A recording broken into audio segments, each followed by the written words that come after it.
Temeria, 1272. Two witches ride the path towards White Orchard, through a nation with soil saturated from the blood of war, in the pursuit of Yennefer of Vengerberg. As they arrive in the village, Geralt of Rivia and Vesemir of the School of the Wolf stop off at the tavern, hoping somebody here has seen something, nay, anything that might point them in the correct direction, allowing them to pick back up the trail and finally reunite with their ally. Although eking any information out of these alcoholic invalids is sure to be an uphill battle, for among the common folk, there's a little love for witches.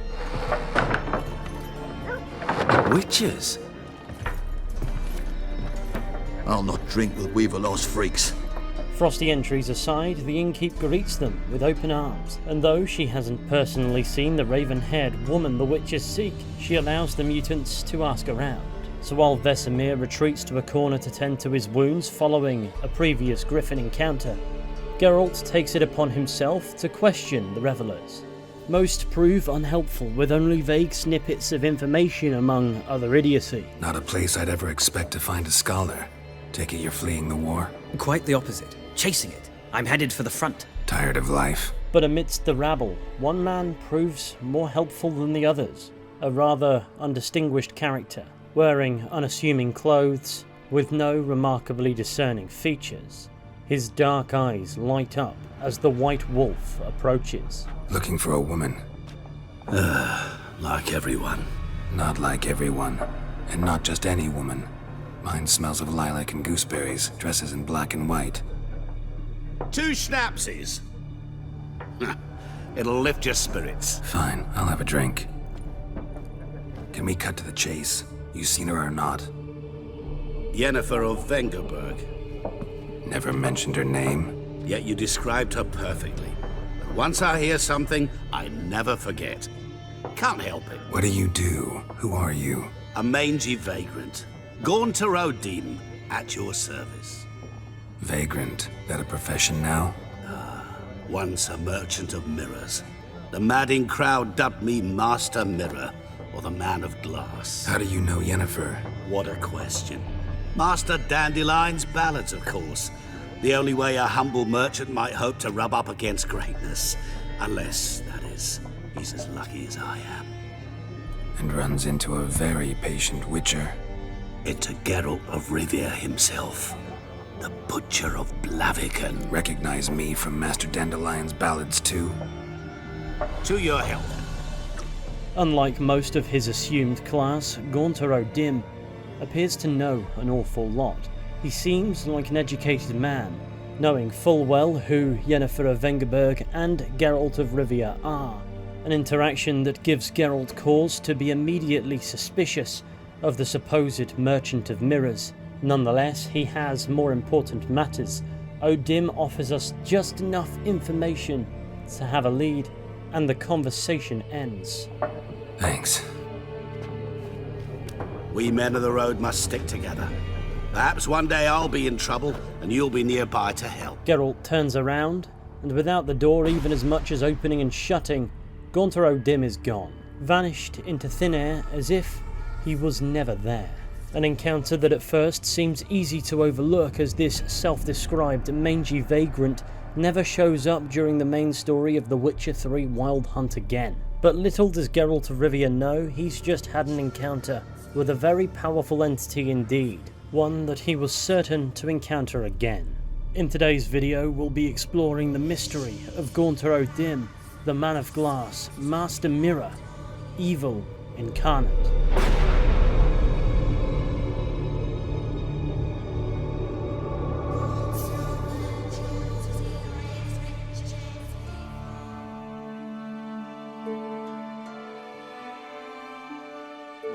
Like I said, O'Dimm doesn't make another appearance over the course of the main plot, however he's an integral central character in the Hearts of Stone expansion. The DLC sees Geralt take a contract listed at the notice board outside the Seven Cats Inn, and while these notices appear to be of little interest to a Witcher, a man with a hairstyle that can only be described as a reverse comb-over comes along and posts a contract beside him. Need a witcher? Any bloke willing to kill a monster. A witcher would do. Monster? What kind? Big, Bad, ugly, squats in the sewers? If you're interested, drop by the Garren estate. Ask for Olgierd von Evereck.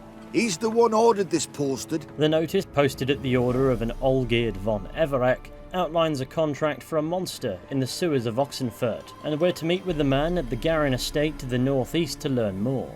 At this stage in proceedings, Geralt has truly no inkling of the mammoth undertaking that awaits him. And yes, I promise it's only a matter of time before this chronology goes out the window, so please bear with me.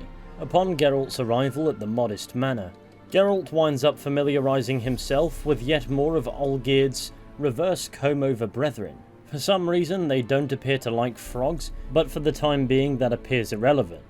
After some crudely natured banter at the witch's expense, one of the wild ones brings us to meet our prospective employer. In contrast to the company he keeps, von Evereck proves himself to be well-spoken, even reverent, a patron of the arts, a trait that clearly didn't translate to the hairstyles of his band of merry men and women. But above all else, he comes across as having grown bored of, well, everything. Despite his distinctions, his crew appears to possess a deep respect for him. Although for the time being at least, who Olgierd von Evereck is doesn't matter, as it shouldn't ordinarily to a witcher, and all that's of importance is the contract at hand. A deadly creature in the Oxenfurt sewers that supposedly had claimed the life of a cook that Olgierd was fond of. Supposedly this beast is able to lure in victims thanks to rumour that it's actually a cursed prince. Naturally quite a ludicrous rumour, but if you've an ear for fairy tales, the frog makeshift dartboard paints a rather colourful picture here. And so, after negotiating terms of pay, Geralt turns and makes for Oxenfurt, where in the intellectual city sewers, following entanglements with drowners and investigating the nature of the beast we're about to face, along with reuniting with an old friend named Shani. To cut a long story short, Geralt locates the lair of the beast, luring out and coming face to face with a hideous, giant, mutated toad-like creature with a taste for human everything, and naturally Geralt is compelled to kill the abomination. But of course his recurring misfortune of landing himself in a spot of bother just doing his job strikes again. For as it turns out, the toad was in fact a cursed Aetheri prince, a prince he's just killed. Incapacitated by the venomous bile spilled from the bewitched royal's gut, Geralt is captured by the Aetheri and imprisoned aboard a vessel, and it's while in this ridiculous bind that Gaunter O'Dimm emerges from the dark shadows of the brig. Greetings, Geralt. Remember me? I remember. We met in White Orchard. You're... Gaunter O'Dimm, known also as Master Mirror. I helped you find your Yennefer. We meet again. And it seems you need my help again. Heard a noose awaits you. That is, if this slop doesn't kill you first. Haven't tried it yet. Doesn't look promising. Not unlike your situation. I could try to extract you from here, you know. Because you do wish to disembark, do you not? Yeah, sure. But what on earth could you... Oh, more than you'd ever expect. I shall help you, Geralt. But before I do, I must know you'll return the favor. Right. Can't possibly get something for nothing. Indeed. When all's said and done, I am a merchant. So, do you want my help? Yes. It's a deal. Once it's all over, we shall meet at midnight at the crossroads, neath the willows near the village of Yatra. Ah, and I must give you something to remember me by.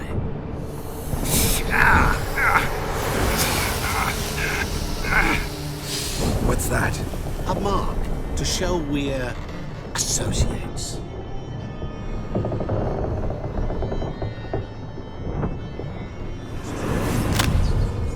And with the snap of a spoon, Gaunter O'Dimm is gone. The side of Geralt's face is branded by the mark of his contract, and within moments, his wish to disembark the Aetheri ship is granted, as an ungodly storm suddenly strikes, obliterating the vessel as if it were made of straw. This incident doesn't entirely free Geralt.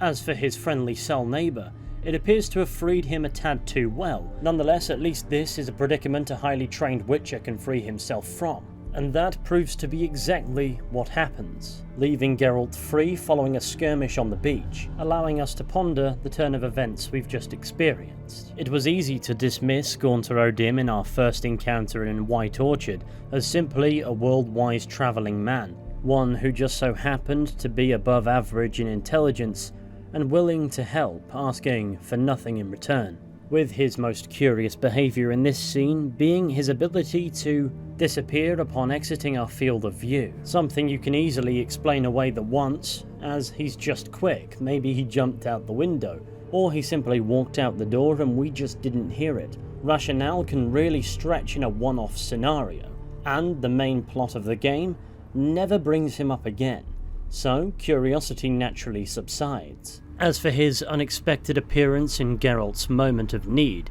his significance here is immediately far more obvious. This time O'Dimm does seek something in return for his aid, and issues Geralt a mark in a place he can't hide as a reminder of his debt, and then snaps a spoon, vanishing into thin air.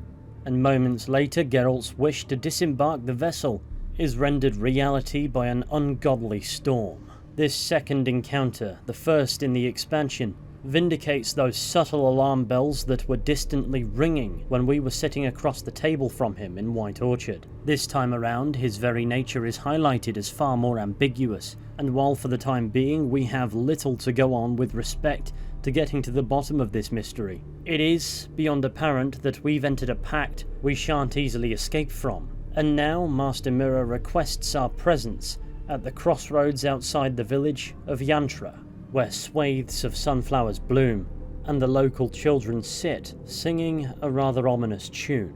Smile as spring, and as towards him he draws you. His tongue sharp and silvery as he implores you. Your wishes he grants as he swears to adore you. Gold, silver, jewels, he lays riches before you. Dues need be repaid, and he will come for you. All to reclaim, no smile to console you. He'll snare you in bonds, eyes glow in a fire, to gore and torment you till the stars expire. It's a lovely rhyme, but in future, please stick to Humpty Dumpty. Now, if you've got sharp ears, you'll realise the tune of that follows Gaunter O'Dimm's theme in the game's soundtrack. However, O'Dimm makes this apparent himself upon our meeting here at midnight.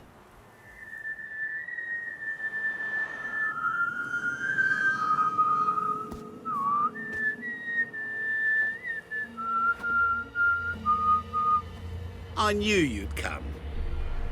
You a soothsayer? It matters little who I am. Your escape, I made it possible. Previously, Yennefer, you found her thanks to me, so you feel you owe me. Memento you gave me. Pretty effective reminder. That is its purpose. Incidentally, I find it quite funny how even the most rotten scoundrels have this inner compunction to repay debts of gratitude. Humans, elves, dwarves, all races. You really must explain that to me one day. As for the here and now, tell me, how'd you manage with your theories? You appeared out of nowhere, disappeared just as mysteriously, summoned a storm. Let me guess, you're a mage. Oh, please, no. I cannot stand spells. Childish hocus pocus. It's just not interesting. What I find fascinating are true tales, true human lives, like the one I shall tell you now. Before we get on to his fascinating tale of a true human life, there is plenty to dissect about what he's already told us here. Firstly, any theory that O'Dimm might just be a powerful mage is more or less killed instantly by the fact that he expresses contempt for mages and refers to their spells as disinteresting. But it's perhaps his commentary on the nature of mortals that gives us the greatest hint as to his own. He refers to humans as a species other than his, which is quite the revelation compared to his appearance, and he reveals that he doesn't quite understand why humans, among other races, feel the need to repay a debt of gratitude regardless of their social standing. We learn here therefore that not only is O'Dimm simply not a mage, he's also not a human or any other mortal such like. However, as he puts it, he does take an interest in true human lives, before of course giving us an example of one such story. It's about a man, worse than most. A vulgar, despicable man with a heart of stone. A man who refuses to pay his debts. Really think this'll interest me? Any reason why? He's wronged you as well. His name is Olgierd von Everec. What did he do to you? Before I reveal this, I'd like to make one thing very clear. Olgierd von Everec did willfully and maliciously conspire to cause you to kill a man who might have been cured. Had I not intervened, you would have lost your head for this. Do you know why he did it? Because he's a degenerate monster in human flesh who feeds on the pain and suffering of others. Well, you clearly don't like him. What did he do to you? He and I made a pact. A pact under which I called on my many talents and associates to give him what he desired. And now the time's come to pay. Yet, he shirks his obligation. Need me to collect a debt? I'm not some hired muscle. Muscle is not what this requires. It needs a soul intelligent and clever. An individual who fears no dare. Someone like you. Pure flattery, that. Of course it is. After all, I am a traveling merchant. But make no mistake, I've many interesting wares on offer. Wares like? Surfeit. Abundance for the body and soul. You will lack neither food nor drink. As a witcher, you might desire weapons supreme. I can offer you those you dreamt of. Your body, agile as never before. Your mind, faster than lightning. Romantic prowess to charm all womankind. But above all, I offer a great and true adventure. An experience like no other. The fate of only the chosen few. Sure sounds generous. And all that for my help with one small matter. Won't want anything else from me? Just one. Honesty. So it's clear O'Dimm wants our help collecting the debt Olgierd owes him. He's not shy to give his opinions on von Everec, whom he claims knowingly sent us to kill a man who was simply cursed, knowing he was on the precipice of being cured, and as a result put us in danger as well. Now, if it was as simple as Olgierd simply enjoying the suffering of others, as O'Dimm claims, why would he bargain with him to begin with? It's clear O'Dimm's wording is carefully constructed to pit us against the man, but I'm sure anybody with half a brain recognizes that it's simply never that simple. However, we do learn from this that O'Dimm makes pacts with humans, maybe not regularly in wherever he goes, but certainly often in the grand scheme of him, a scale of time we have no reference for, not knowing his own true nature. All we know is it's probably a theme of his engagement with people, and his deal with us is to grant us whatever we wish, provided we help him collect whatever Olgierd owes. With his previous aid in finding Yennefer in the main story, a courtesy, and his bastardized rescue of us from the Ephiri as little more than a hook. What did you do for Olgierd? Break him out of a cell too? In some sense, yes. I remember that day quite well. There was a light drizzle, yet the cold tore right through you. Olgierd appeared at the break of dawn, gaunt as a rail, his shirt moth-eaten, seemed to have naught but the sword at his side. It quite pained me to look at him. He asked for help, and help I gave. Made him a rich man, successful, esteemed. He is who he is today, thanks only to me. And yet afterwards, he turned his back, shunned me, sends me off when I dare ask for payment, even sicked his hounds on me once. He's thus left me no option but to invoke the terms of our pact. And that is where you come in.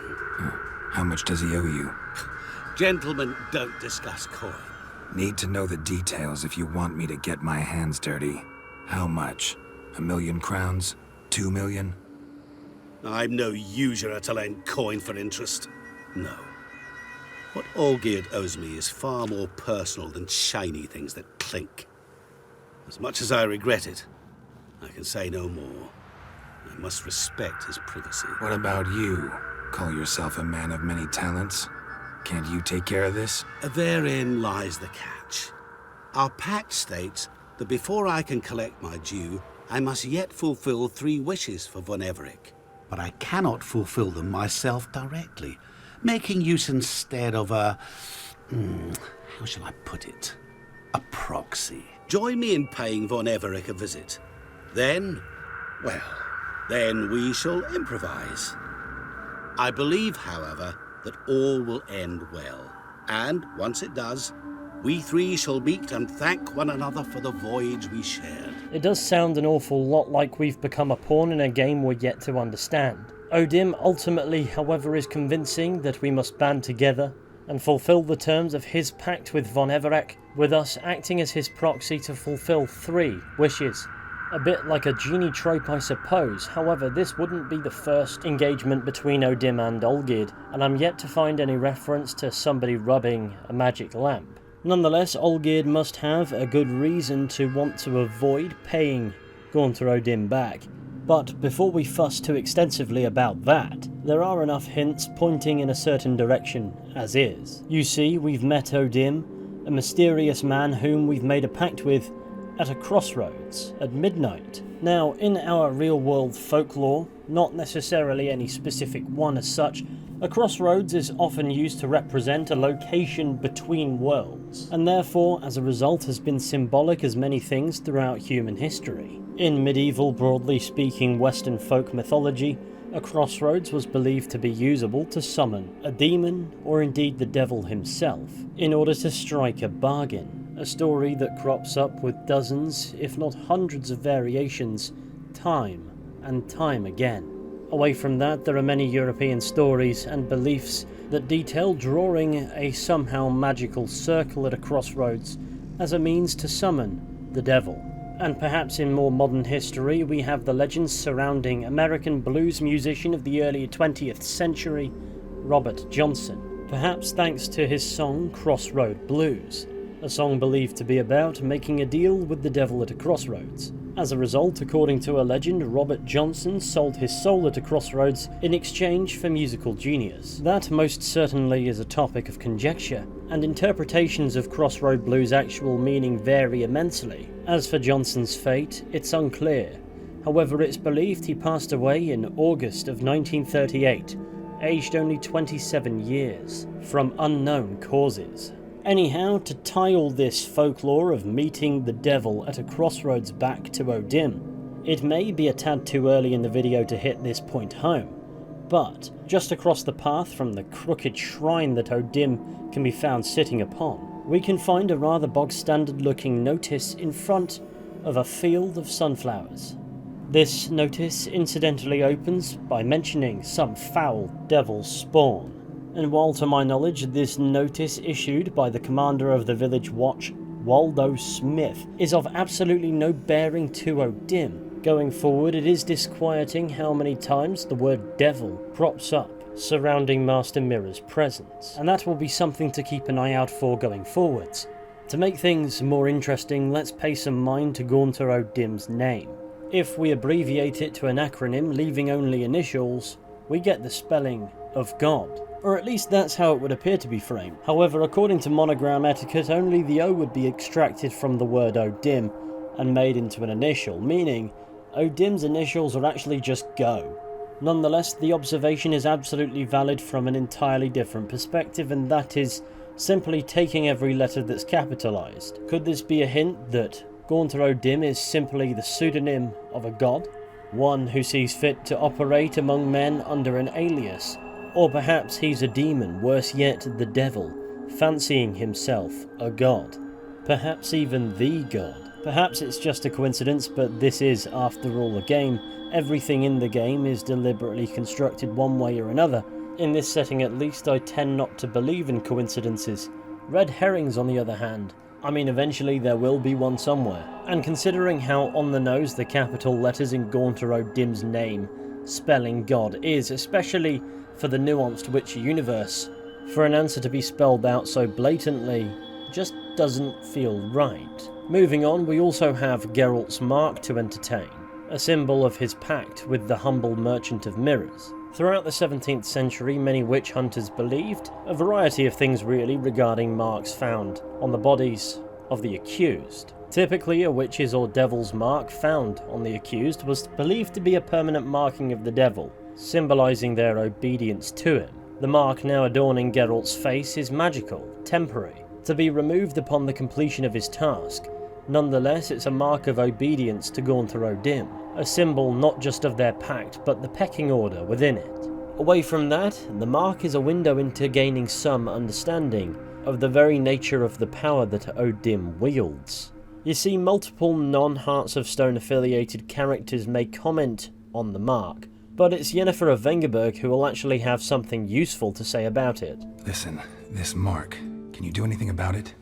I can scratch it if it itches, but I fear that's all. I'm not joking, Yen. Neither am I.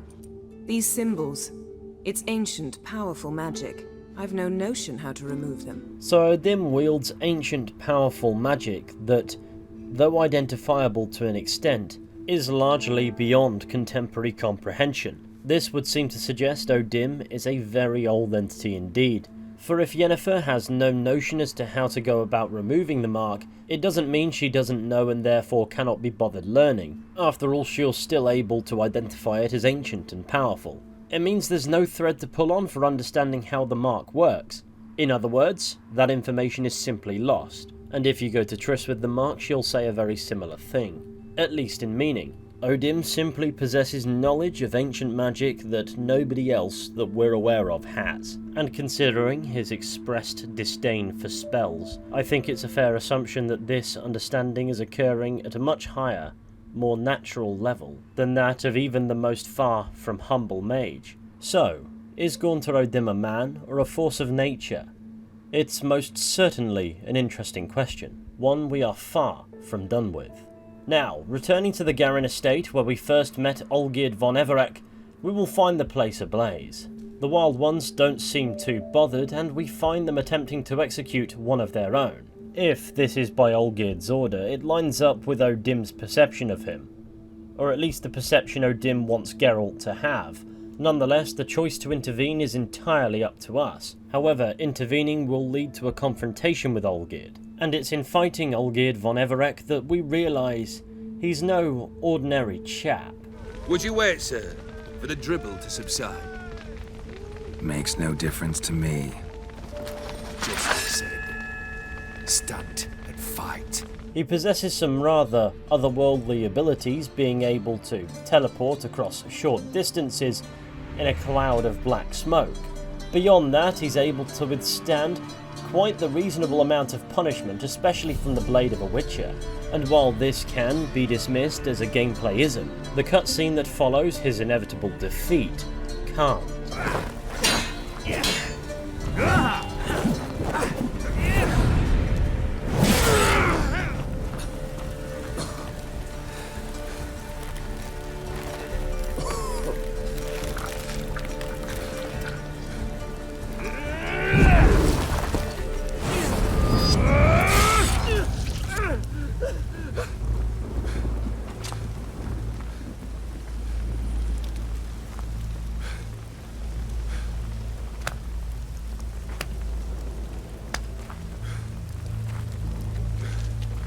Well struck, Witcher. You win. Despite being impaled, followed by being mostly decapitated, he simply sets his head in place and goes about as if we didn't deal the blow at all. Instead, moving on to question why we intervened at all, above all else revealing to us that Olgierd von Everec has something unnatural going on himself.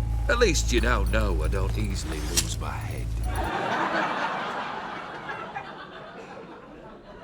Contrary to the real heartless bastard O'Dimm portrayed him as, Olgierd agrees to release the man we stepped in to save, before the conversation swiftly turns to more interesting topics. Really necessary, that whole show? Ah, show? Come now. A man must display some madness from time to time. Helps him feel alive. Dare say you know what I mean. Judging by the mark on your face. Know what this is? I cannot be certain, but I've my suspicions. That's a dangerous man you've chosen to deal with, Witcher. It appears Olgierd can spot Gaunter O'Dimm's meddlings from a mile away, rather coldly warning us we're dealing with a dangerous man. A two-piece puzzle I'm sure nobody is yet to put together. Having learned von Everec is technically immortal, he tells us that being unable to die doesn't mean living life to the full. Von Everec doesn't view his long-winded fate as a curse, but does have this to say. I'll put it this way. You must be careful what you wish for, lest your wish be granted. For there are consequences. Therefore, we can gather Olgierd von Everec's immortality was granted to him as a wish by Gaunter O'Dimm, the unfortunate byproduct being growing disinterested in everything. Anyway, now it's time to confront the man about the frog. I sliced its gut open, and it turned into a man. You know that would happen? Of course he did. He'd never have dragged you into this elsewise. Gaunter O'Dimm. Come to cast aspersions? No. I've come to collect a debt. You know you first must Grant you 3 requests, by proxy. I present to you my champion, Geralt of Rivia. That true? You know the Toad was a cursed prince? He didn't just know. He brought about the curse himself. Did he not mention that bit? Well then, allow me to tell it. Quite the gripping story. Olgierd once loved a beautiful maiden named Iris. Yet, her parents chose to offer her hand to the Crown Prince of Ophir. Olgierd grew to hate the poor sot. At first, he wished to kill him, then decided this would be too simple. So, instead, he condemned the prince to a base life in a toad's bloated corpus. Yet he grew bored of watching him suffer and decided to end it. By your hand. Remind me, O'Dimm.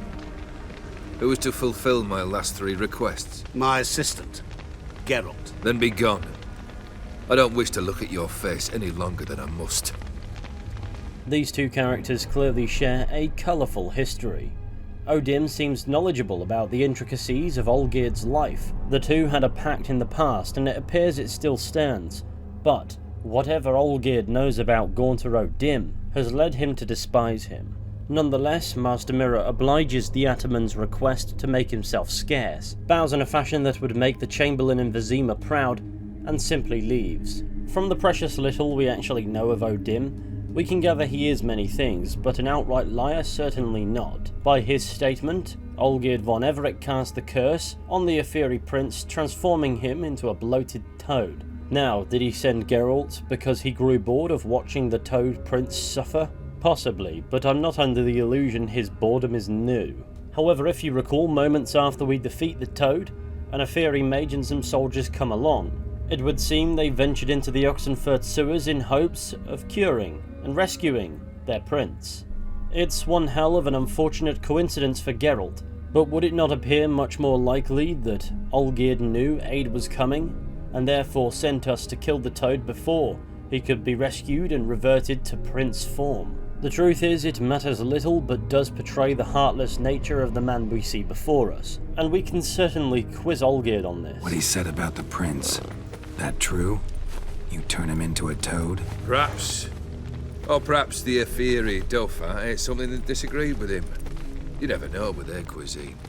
Never heard of food that turns men into monsters. Then perhaps it was something he drank. I cast the curse. Revenge for a deep disappointment. I was another man then. Let rage get the better of me and hollered the words without ever thinking they could possibly come true. Olgierd admits to having withheld information from us, further elaborating by expressing his belief that the Ophiri prince we killed did not deserve to live and should not be granted the luxury of being viewed as a human. Upon Geralt's expression that being a witcher means he may not have just been able to kill the toad, but also lifted the curse. Nonetheless, we must now move on to the more pressing matters. This thing between you and Master Mirror, your quarrel, really rather not get involved. You already are, I fear. He did something for you. Now you've a debt to repay. Am I right? Yes. Well, then you'll not free yourself of him till you've paid it back. But never worry. I shall devise tasks so impossible you will never complete them. Not if you go mad trying. But try your best, and your debt shall be absolved, while I shall live in peace until Master Mirror finds another aide-de-camp.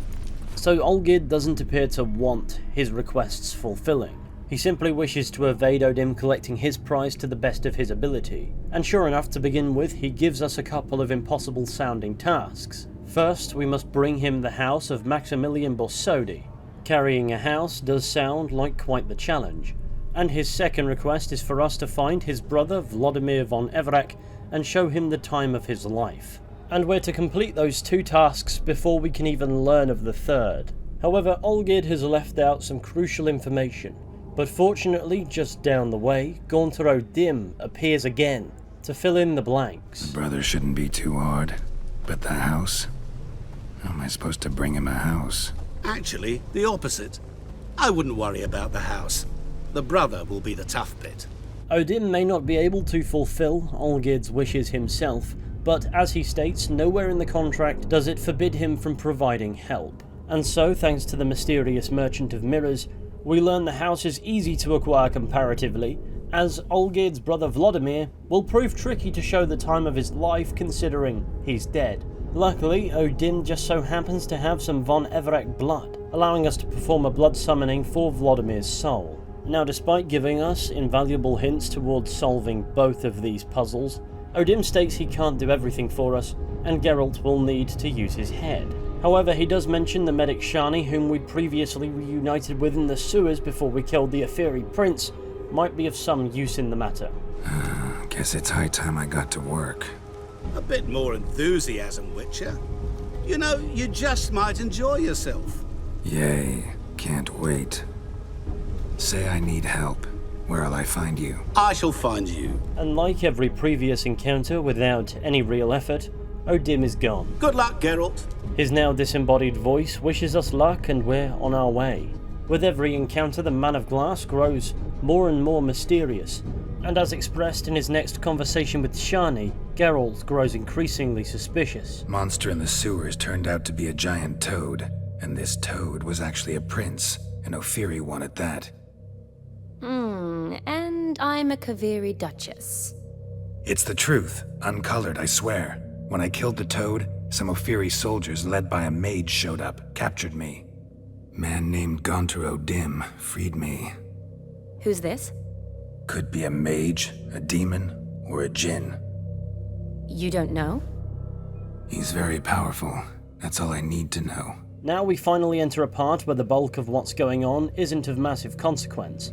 O'Dimm's involvement in the acquisition of Maximilian Borsodi's house, for instance, is entirely minimal and may even be mistaken for non-existent. However, if you pay some mind to the background during cutscenes in this heist subplot, you may notice a familiar face repeatedly appearing in disguise. His appearances here are so brief they often go unobserved. It seems, therefore, that he's always watching. But that isn't exclusive to this specific quest. It's possible to observe him in the background when picking up the contract at the beginning of this entire expansion. It's like he's watching, observing.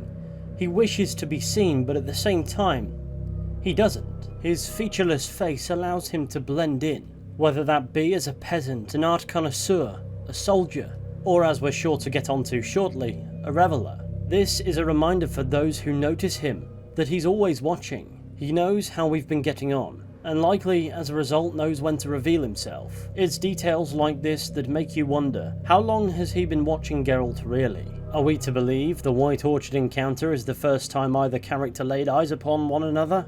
Or is it more likely he's been observing for some time? It makes you wonder, what strings is he pulling to draw Geralt in? Did he just allow coincidence to lead the Witcher to his hands? Or is he more involved in the manipulation of events, fashioning outcomes to further his own objectives? How much sway does this mangy vagrant humble merchant of mirrors have in the cause and effect that allows events to roll into one another? For it's certainly tricky to believe that he simply observes and awaits an opportunity that might never come. The man demonstrates an ability to be anywhere, and more importantly, anyone. One with a power such as this can easily observe multiple events occurring in a short time frame regardless of the distance between them, allowing him to plant his seeds in the events and draw them together. The point we should be gathering here is we've been playing O'Dimm's game a long time longer than perhaps Geralt realises. Away from that, O'Dimm doesn't really have any involvement during the heist of the Bosodi auction house, but there is one more detail that might just raise your eyebrows, and that is that once the heist has been organised, the ragtag crew sneak in via the attic, and it's while in this attic that we can find a love letter penned by Olgierd von Everec. It reads as follows: Annotation: item acquired with the rest of the Von E estate. Put up for auction, starting price 1 crown, no bids. My love, don't give up. There's still a week till you're to wed the Ephiri. I'll think of something. Perhaps I'll get the coin by then. Perhaps my tears will convince your father. Perhaps the gods will hear our prayers. Or if not they, perhaps some devil will. If nothing else helps, I'll crash into the temple through the window and swoop you up from the altar. We'll flee somewhere far, far away to the edge of the world where no one will find us. You write of sadness. I feel its weight too. I think of you constantly, of how we sat at the alchemy till dawn nursing a bottle of wine, and you traced our dream house in the sawdust on the floor, of how we dangled our feet in the water from the dock and you sang those bawdy songs and made me laugh and laugh. I kiss the medallion carrying your portrait before I fall asleep and as soon as I wake. I swear on all that is holy we shall be together forever. Be brave. I love you. Your O. A far cry from the Olgierd with the heart of stone that Gaunter O'Dimm wants us to see, but at least for the moment that's not the detail I want to fixate on. Rather this quote: perhaps the gods will hear our prayers, or if not they, perhaps some devil will. Well, it would appear some entity heard his prayers, but like I said earlier, it's surprising how many times the word devil crops up only a stone's throw from the meddling of Gaunter O'Dimm, although never to be deployed as a direct description, as we saw to be the case on the notice by the crossroads in Yantra, where we'd previously met with the entity in question. Now that choice of venue is another interesting point that I've yet to mention. For the moment, let's forget about the crossroads and the devil imagery. Let's focus on the name of the village this crossroad is beside: Yantra. Now, a yantra in Hinduism, Jainism and Buddhism is a geometric diagram used for a variety of purposes, for instance meditation, but perhaps most curiously for the worship of deities. Therefore it proves to be a curious name for a village outside which an entity such as O'Dimm might choose to meet with a lowly witcher, although if any thought went into that name is yet to be seen. It is an interesting throwaway point that I decided to make now because otherwise I simply never would. But with the rise in references to deities and devils with regards to Gaunter O'Dimm as we go, you could certainly make an argument for it being another instance. Aside from that, the acquisition of Maximilian Borsodi's house does have one more implication of value with regards to Gaunter O'Dimm and how he operates. You see, the annotation on the love letter reveals to us it was the Borsodis who acquired the Von Everec estate, and this information is imperative in understanding why Olgierd wants Maximilian Borsodi's house, because during the heist we discover Maximilian Borsodi's house is actually a miniature model mansion containing Maximilian Borsodi's will and property ownership. With the documents within, Olgierd von Everec would not just be in control of whatever remains of his estate that is currently under the Borsodi's ownership, but also as a form of payback I suppose would be in control of everything the Borsodi's owned. However, his wording of his wish, rather unspecifically might I add, only made reference to the house itself, and that piece of information only becomes of value when negotiating with you old Borsodi. The brother of Horst surprisingly revealed to be the conspirator behind the heist, the man who recruited us. We both want Max's house. Not quite. You just need the contents. Me, the box. Acquiring the box, we fulfill Olgierd's wish to the letter. However, we don't necessarily end up giving him what he wants, serving as the distinction between what you wish for and what you want. An important difference to Gaunter O'Dimm. Aboard the Aetheri ship, Geralt's wish is simply to depart. As a result, Gaunter O'Dimm doesn't simply open the cage and let him go. He snaps a spoon and summons a storm that wipes the ship out. Geralt technically departs from the vessel this way, but still has to escape the Aetheri. I'm sure Geralt would have wanted an easier escape, but that's the point with O'Dimm. One will see again and again. Wishes and wants are two entirely different things, which is why, in conversation with such a character, it's imperative to define your desires in a fashion that truly leaves absolutely zero room for interpretation, because interpretation is where the twisted nature of the Merchant of Mirrors starts playing. Max Persodi's house, as requested. The papers, where are they? Left them in the vault. You wanted the house, you got the house. Never mentioned its contents. You're a quick study. Already as tricky as O'Dimm himself. Keen to ridicule a man. Do you know what I and the company do with your type? No. Dying to hear, though. Always liked a tale with a thrill. I'm in no mood for jests. Neither am I. Did my job, Olgierd. Delivered what you asked for, to the letter. Unhappy? Hell, should have chosen your words more carefully. Yes, I should have. Nonetheless, with Borsodi's house handled, let's turn our mind now to showing the deceased Vladimir von Everec the time of his life, an endeavour in which Shani will prove ever so useful in locating the crypt inside which we can find Vladimir von Everec's remains. Conveniently, at her third year at Oxenfurt, she studied a book titled Famous Redanian Dynasties. However, this revelation is obviously not news to O'Dimm, who suggested we seek Shani out. Since she had this book to hand, she's able to tell us that the remains of Vladimir von Everec lie in a family crypt nearby to the manor, a rundown, miserable place that we shall study soon, for it promises to be one of this video's more fascinating chapters. But for the minute, sure enough, Vladimir's remains lay in the crypt nearby, in a sarcophagus in front of which we can find a sword. As expected, after all O'Dimm suggested it, the blood summoning works a treat, if not a tad too well, as it disrupts the rest of every soul laying here. Because of course, absurd consequences follow Geralt of Rivia like a dog chases a ball. So naturally now we have to re-kill the entirety of the von Everec bloodline, only after which Vladimir makes his presence known. Keen for something interesting to happen, he's not hard to convince that we're here to show him the time of his life, but annoyingly, being a ghost, he cannot touch anything. So the two make an agreement, although Geralt isn't too keen on this, and that is that until midnight Vladimir von Everec can possess Geralt of Rivia's body, and together attend the wedding that Shani had recently invited Geralt to. And this gives us a solid hour of funny dialogue coming from Geralt's mouth, but it's while at the function that more O'Dimm tomfoolery occurs. Firstly, simply by appearing in the background, though it's hard to trigger these as you don't necessarily have the time to engage with all of the activities available at the party. But just like with the Borsodi Brothers auction house and all its incumbent shenanigans, O'Dimm is watching. He just proves ever so slightly trickier to spot here. Nonetheless, squint enough and choose the correct activities and spot him, you might. But regardless of whether you do or don't, eventually, O'Dimm will make his presence more obvious, for as the afternoon turns to evening and the celebration continues, O'Dimm emerges, interrupting the dance between Vladimir and Geralt's body and Shani with the following.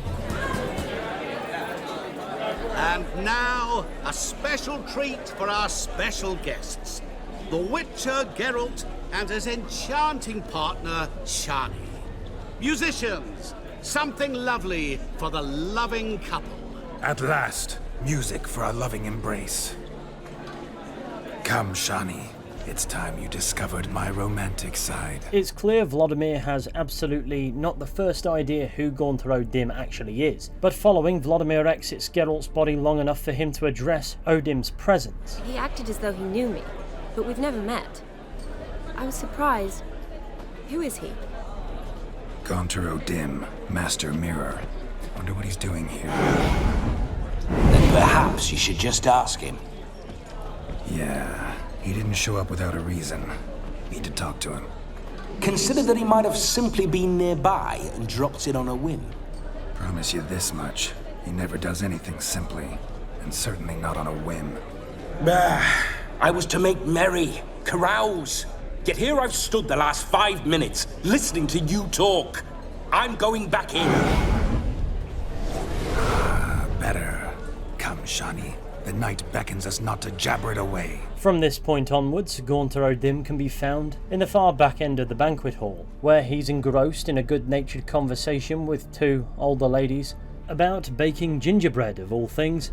It appears well-meaning, if not a bit philosophical, and shares his baking wisdom of time being the key ingredient, free of charge by the looks of it, showing that he isn't bound to engaging with mortals through pacts. Moreover, he doesn't always interact with mortals from the angle of maliciousness or as part of a broader scheme. He doesn't indiscriminately mean harm to the world. He can blend in anywhere at any time. Nobody questions why this random bloke has crashed the party. And yet despite that display, and his courtesy with Shani, he's quick to be aloof with Vladimir von Everec, who O'Dimm seems to know an awful lot about despite Vladimir not knowing a thing about him. Seem to know quite a bit about gingerbread. Quite simply, I know a lot about everything. Is that so? What do you know about me? That you were ever the worst brother, that you envied Olgierd from your earliest days, and always wished to be just like him. Wait, you can see me? That is, me, Vladimir von Everec? Of course. Why ever wouldn't I? Because I'm in Geralt's body, the Witcher's, and... Just who would I be if the true nature of things remained hidden from me? Someone like you, meaning no one. I wouldn't want to get blood on my damsel's dress, but insult me once more and... You shan't touch me.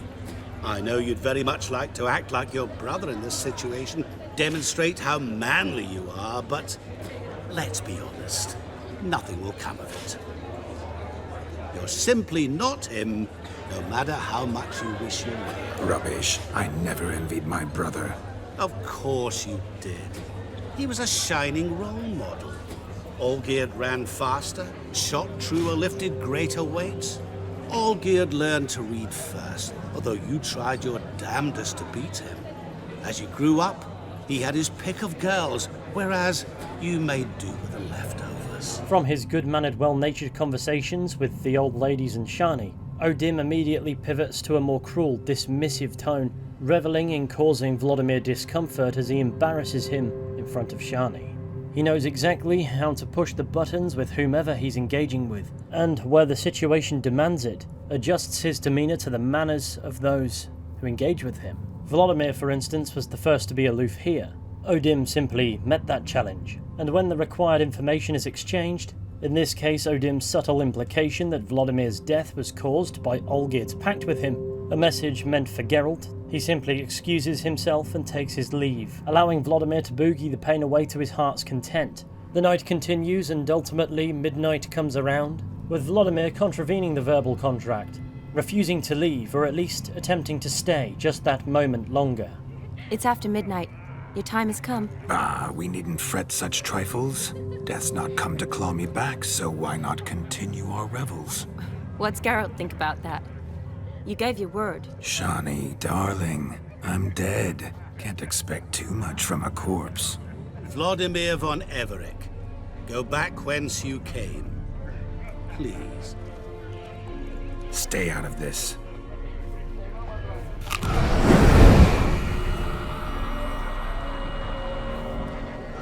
Stop!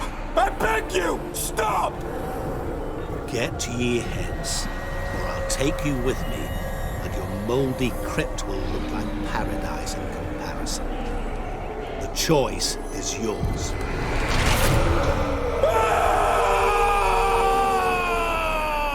Don't torture him. I promise he'll not die.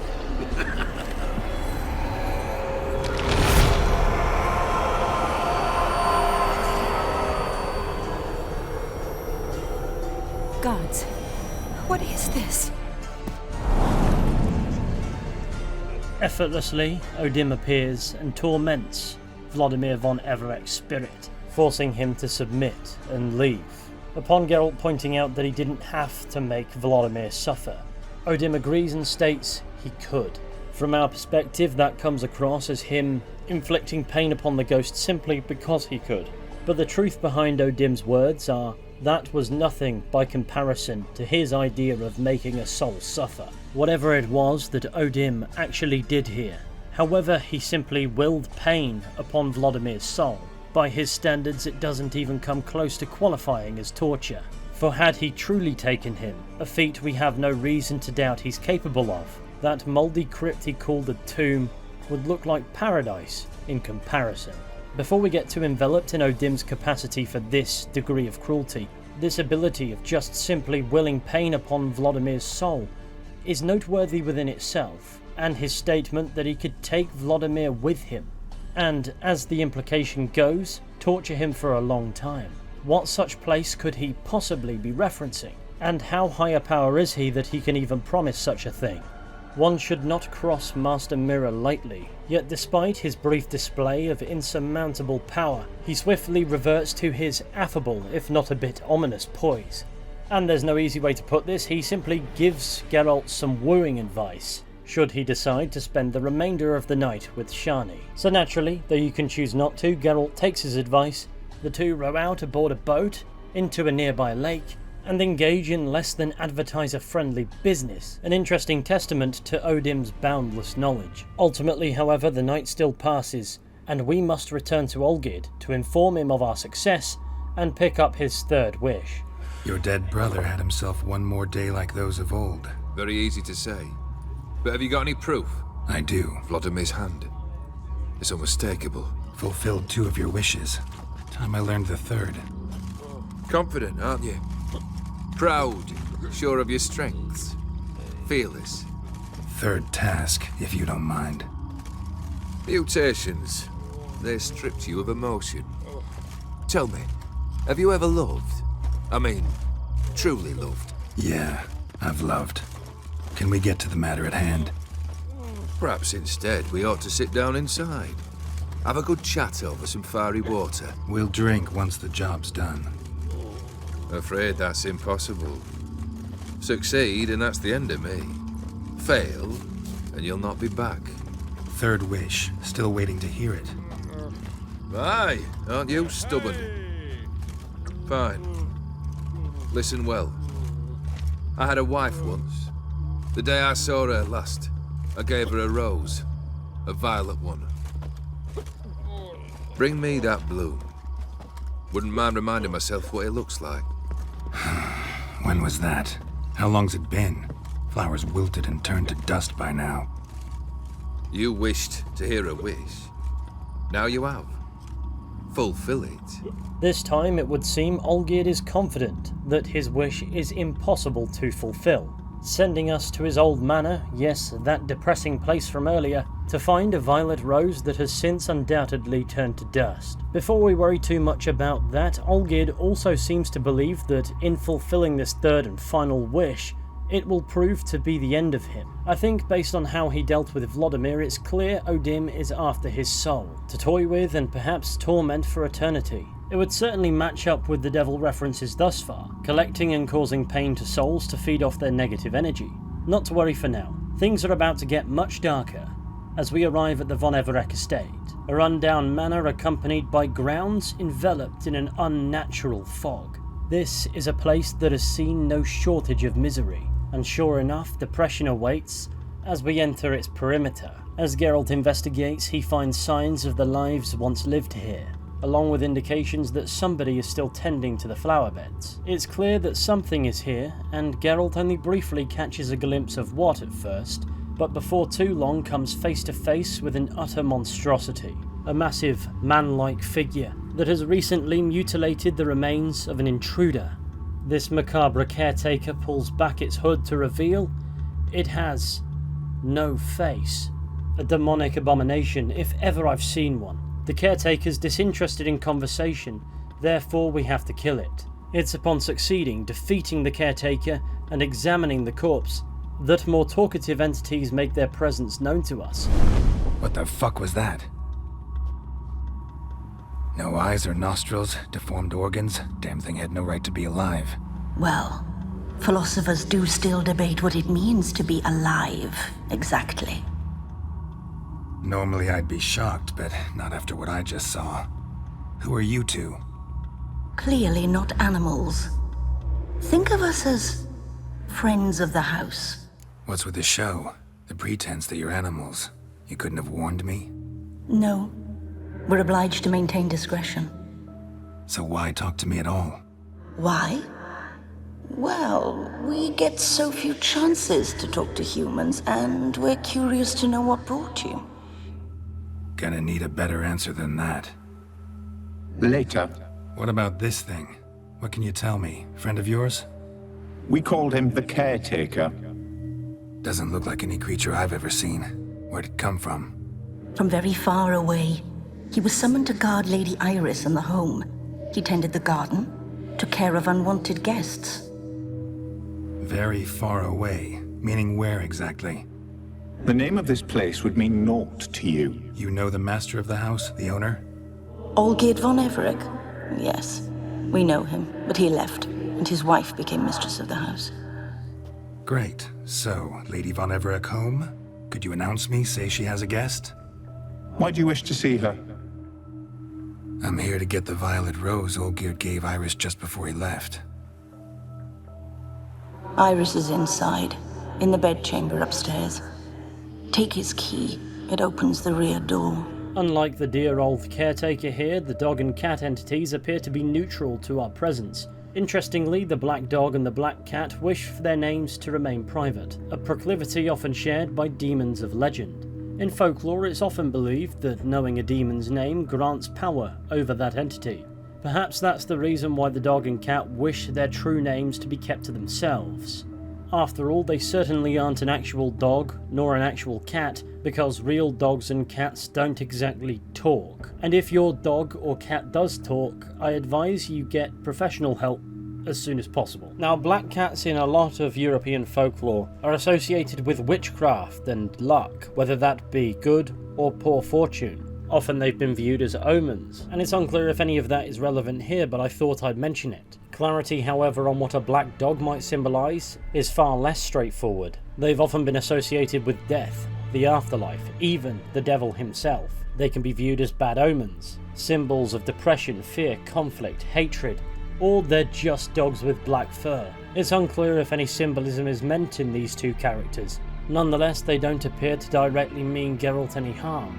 Nonetheless, their presence here in this realm is very curious, as it's apparent they're from somewhere else. As we enter the abandoned mansion, we're met with the pained voice of Iris, asking who's come. But this place doesn't look like it's currently being lived in. Fortunately, the explanation for that comes from a painting.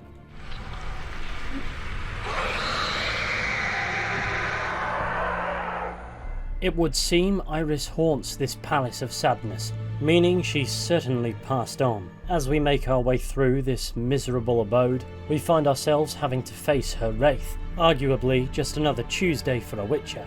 Once her wraith has been defeated, we make our way to her bedchamber, where we find her remains, along with a portrait of Iris and Olgierd from happier times. In order to stand a chance at getting this violet rose, Geralt buries her remains in the garden by an easel, then summoning her spirit, signalling to Geralt to follow her into her painted world. And this is where things get interesting again, for it's here where we see the happily married life of Olgierd and Iris von Everec fall apart, summarised by its most poignant memories. It appears all of these events occurred after Olgierd's pact with O'Dimm was initiated. We see how at first their bargain struck happiness into Olgierd's life, allowing him to marry the woman he loved. But over time, that dream, that wish became bastardized, as he grew increasingly unfeeling, as if his heart had turned to stone. In Olgierd's study, we find an inverted pentagram, a 5-pointed star with 2 upwards vertices, typically associated in mythology and folklore with evil, black magic, and the occult, suggesting Olgierd practiced demonology in hopes of contacting O'Dimm and dissolving their pact, in hopes that it would rescue their marriage.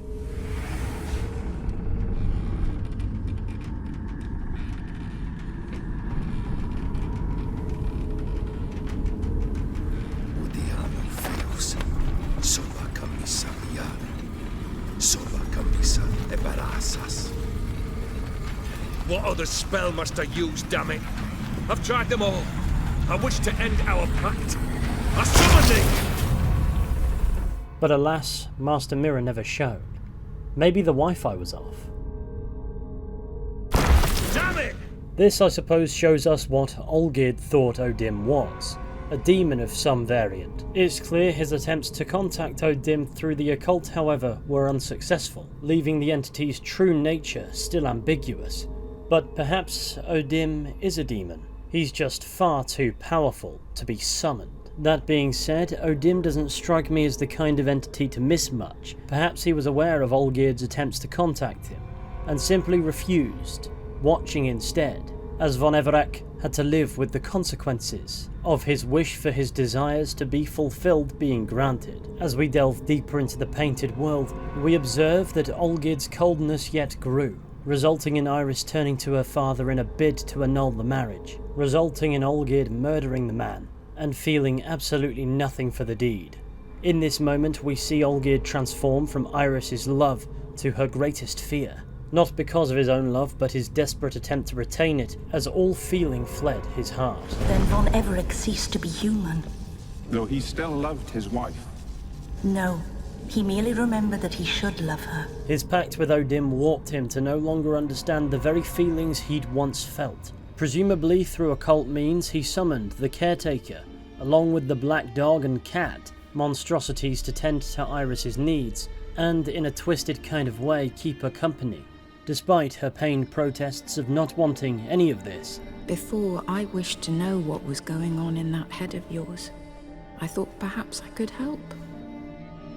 Now, I care not the slightest what you think or how you feel. I feel nothing. Just as I no longer know if I still hate you. Go, Olgierd. I want you out of my sight. Olgierd von Everec failed to understand we'd never be able to replace him.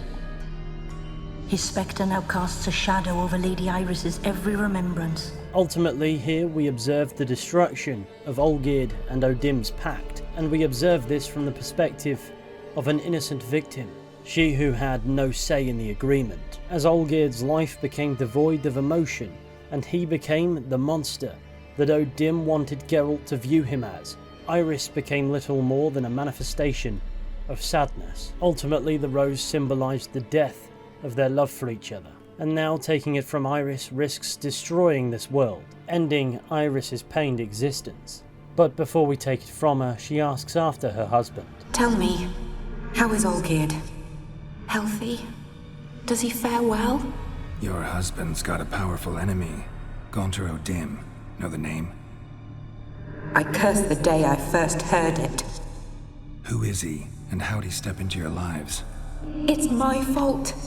It was for me Olgierd summoned the Man of Glass. And it was my fault he wished for riches than immortality for us both. Olgierd will best O'Dimm, won't he? Now tell me, how is my husband? Your husband hunts out ever stronger sensations. He tempts fate, because at heart he's unhappy. At heart he is stone, so nothing has changed. After a short conversation, Iris gives Geralt the rose, but before we leave, the black dog and cat issue us one final warning. Our service thus ends. Thank you, stranger, for freeing us. Before we go, some advice. Beware of the one called the Man of Glass. Stand in his way, and you'll meet a fate worse than death. Seek salvation in glass that can't be broken. An interesting yet invaluable piece of information, should we choose to confront O'Dimm later. But the spirit appears to suggest there's a way to survive. Perhaps even beat O'Dimm, should we decide to stand in his way. And with that, Geralt of Rivia fulfills Olgierd von Everec's impossible final wish, leaving Iris and the painted world to fade in peace. Now, another interesting takeaway from the black dog and black cat's riddle, to seek salvation in glass that can't be broken, is the idea of their familiarity with and understanding of Gaunter O'Dimm. They don't just know how to foil him, they also know that chances are good standing in his way will result in Geralt meeting a fate worse than death. Since we know they're likely from another sphere, It would therefore seem the topic of the Man of Glass is relevant there too, wherever there is. This portrays O'Dimm quite fittingly as an otherworldly entity, an entity whose presence we don't have to travel far to be reminded of, as sure enough we can locate yet more children singing that disturbing rhyme down the road from the Von Everec estate, a rhyme that certainly hits harder and feels more specific to O'Dimm the more we've learned. Gold, silver, jewels, he lays riches before you. Jews need be repaid, and he will come for you. All to reclaim, no smile to console you. He'll snare you in bonds, eyes glow in a fire, to gore and torment you till the stars expire. 2 points, and be quick about it. Oh, please, good sir, a bit of courtesy. So I look up, and Bob's your uncle. He downs half the barrel in one draught. Geralt! Over here! Oi, wait your looks. Use the look of a man who knows how to drink. Thanks. Some other time. Hey now, don't make me beg. My treats. Upon our return to Oxenfurt's Alchemy Inn, we're met with Gaunter O'Dimm, who simply claps, and time appears to stop, though the fire doesn't, so perhaps he simply freezes everybody in place, so he and Geralt can have a conversation, uninterrupted. Show off. Of course I am. Wouldn't you be? Time's a marvellous plaything. And a great spice to use in gingerbread. So, you were listening. Indeed, occasionally I find time manipulation irresistible.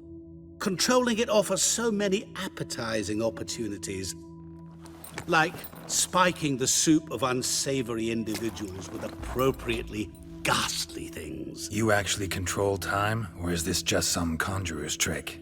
What difference does it make? A big one.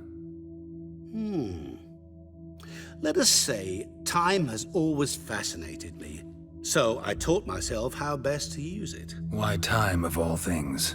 Geralt, there are 4 dimensions: length, width, height, and time. What would you have me fall in love with? Width? Come now. It's at this moment where to Geralt the topic of his nature is no longer avoidable. Who are you really? Gaunter O'Dimm, also known... Not what I'm asking. Ah, so you'd rather know what it is I do.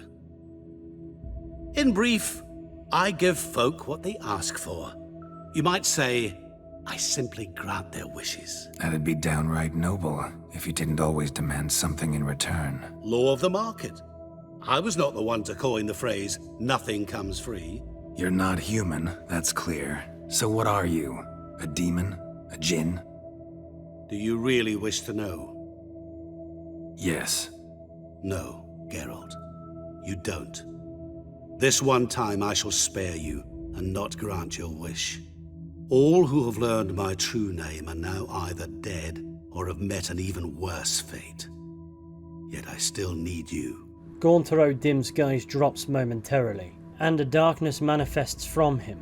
He refuses Geralt's wish to know what he is, declaring the truth about him to be dangerous information, information that has gotten people killed, and where it hasn't, those who knew too much met an even worse fate. His refusal to answer the question of who he truly is as sinister as it is sincere.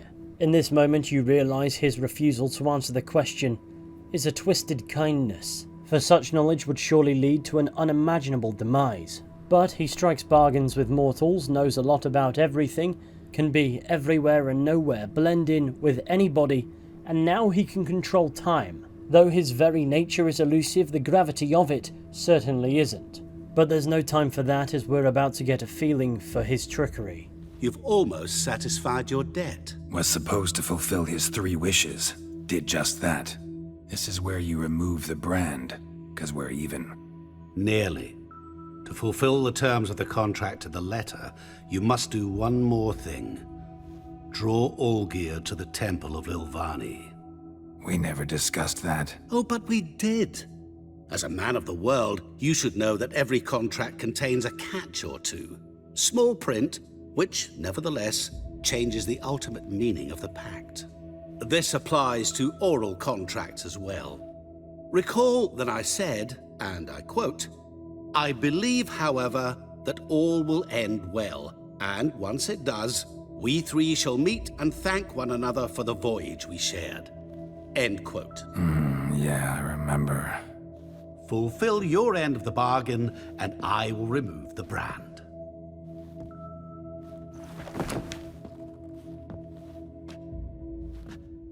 That was the last time you interrupted me while I was talking to someone.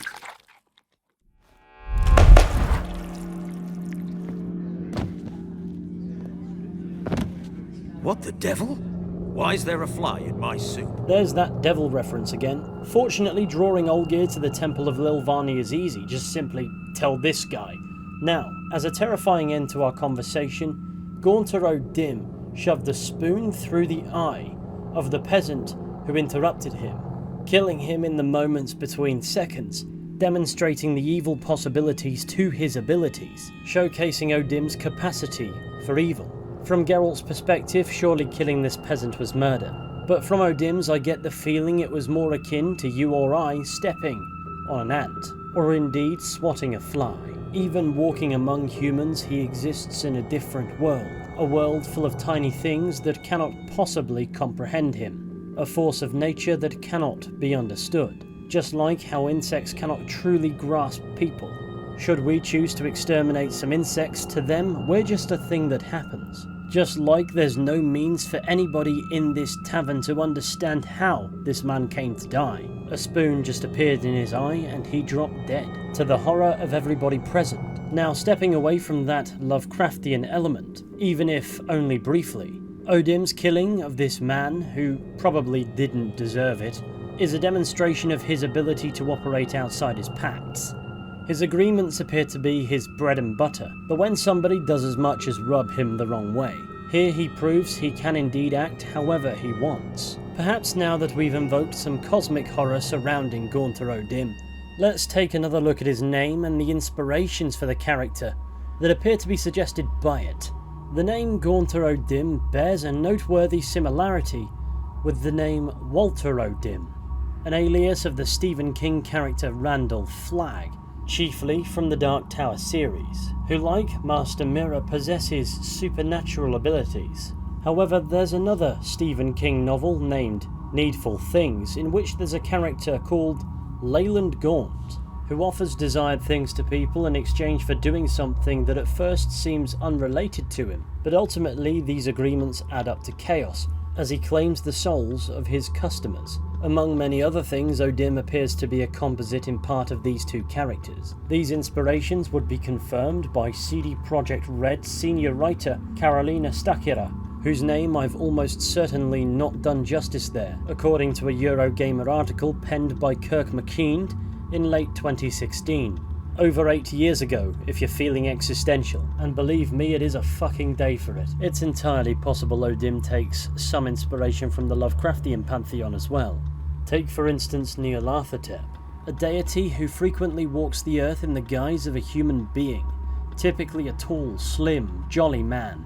And that's kind of where the similarities end, but inspiration does not have to be absolute. It would seem O'Dimm draws information from a lot of sources.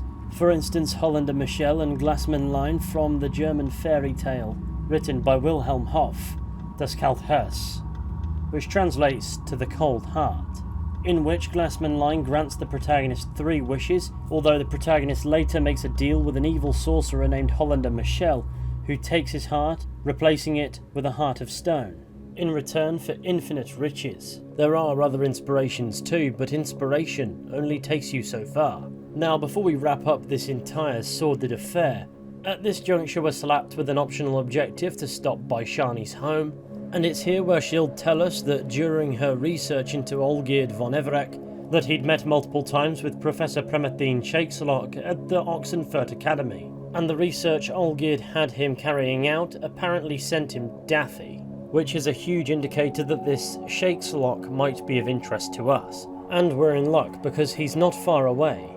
In fact, he's still here in Oxenfurt, cloistered inside his house on the Academy grounds, where he is for some reason guarded by witch hunters. Supposedly, they're there to protect him, though it's unclear from what. We also learn that Shakeslock is a specialist in black magic and the occult, so it's entirely possible Olgierd had him researching O'Dimm. With all this information, Geralt decides it's worth meeting this professor, so Shani sneaks Geralt into the Academy grounds, where he gets the opportunity to slice up some witch hunters, something you just can't possibly say no to.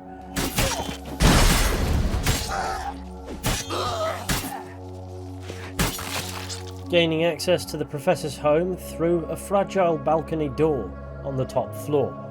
Once inside, we can find all sorts everywhere. Take for instance a smashed mirror, one that appears to have broken on its own. The house is littered with a copium of books and notes, none quite as fascinating as the dusty copy of Gillian Alboco's Lesser Key, from which the excerpt we can read in-game says the following: "The essence of evil is to cause suffering. There exist many varieties of suffering, from common corporeal pain through the rarefied torment of the psyche to deep wounds dealt to the soul. Whence does this evil arise? Does it appear on its own, or does it only spread when conditions are ripe? And finally, the most important question, how can evil be defeated? Most believe evil has always existed, for none remember a time when it did not. Yet is that sufficient proof? I dare to doubt it, for I am a scholar, and the essence of scholarship is to question all hypotheses until they have been rigorously proven. The appearance of evil is closely tied to the existence of good, its opposite and antithesis. Good without evil is dimensionless, and therefore imperceptible. Evil, then, is an integral part of our lives. Evil wears many faces and appears in many different forms. One of them wears a skin of flesh. This evil incarnated as man travels the world, sowing death and suffering. Such evil is devious and difficult to discern.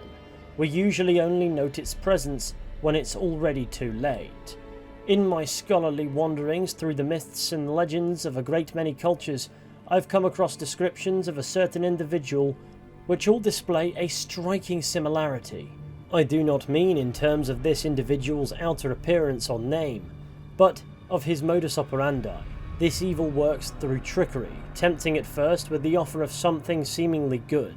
The price one must pay for this object of temptation, however, is enormous and non-refundable, and the promised good often contains horrifying hooks and treacherous traps. Beware then of any who promise the impossible, for such can only be delivered through the machinations of evil. It would appear this book is alluding to Gaunter O'Dimm, and he's been busy weaving himself into the background of folklore in many cultures, likely dating back centuries, if not millennia. His reported identity and appearance changes depending on the culture in question. However, his devil's deal modus operandi remains largely the same. This confirms Professor Shakeslock was indeed researching Gaunter O'Dimm, something he'll swiftly confirm upon our meeting with him on the ground floor. Franco? Is that you? Leave the bedpan in the usual spot. And take the platter. I shan't be eating today. Professor Shakeslock? Who the blazes? How'd you get in? Get out. I know nothing. Don't wish to know anything. Understand? No, out! Not gonna hurt you. That demon sent you. I'm sure of it. What demon? Feigned ignorance. Please. You know. Gaunter O'Dimm. Evil incarnate. He didn't send me, but he is why I'm here. I'm a witcher. A mutant. Yeah. Could be. Came here because I need information. Think you might be the only man who has it. A witcher. Then it follows I needn't fear. I'm hardly a post-conjunction creature. What did Olgierd von Everec want from you? I curse the day I first set eyes upon the man. He appeared at my doorstep one day, offering a sack of gold were I only to find out who Gaunter O'Dimm is and how to get rid of him. I agreed. Such matters are my speciality. And I needed the coin. I pored over countless tomes, delved into obscure incidents and analysed folk legends. I went so far as to travel to Nilfgaard, the library there, where at last I hit upon the mysterious entity's trail. There are records of encounters dating back thousands of years in many cultures under many names, but always as evil incarnate. In this land we call him Gaunter O'Dimm, at times Master Mirror or the Man of Glass. In deciphering the ancient scrawlings I went blind, yet I learned a great deal. For example, that he plays with his victims and thrives on pacts above all else.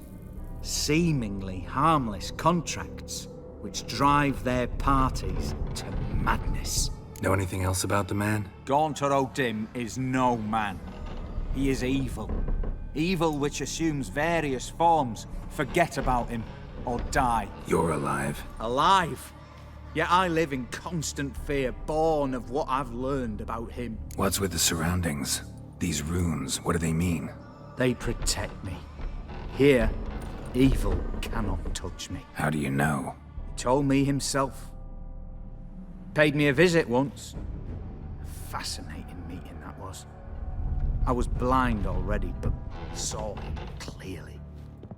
He smiled at me. Said he was honoured I'd taken such an interest in him.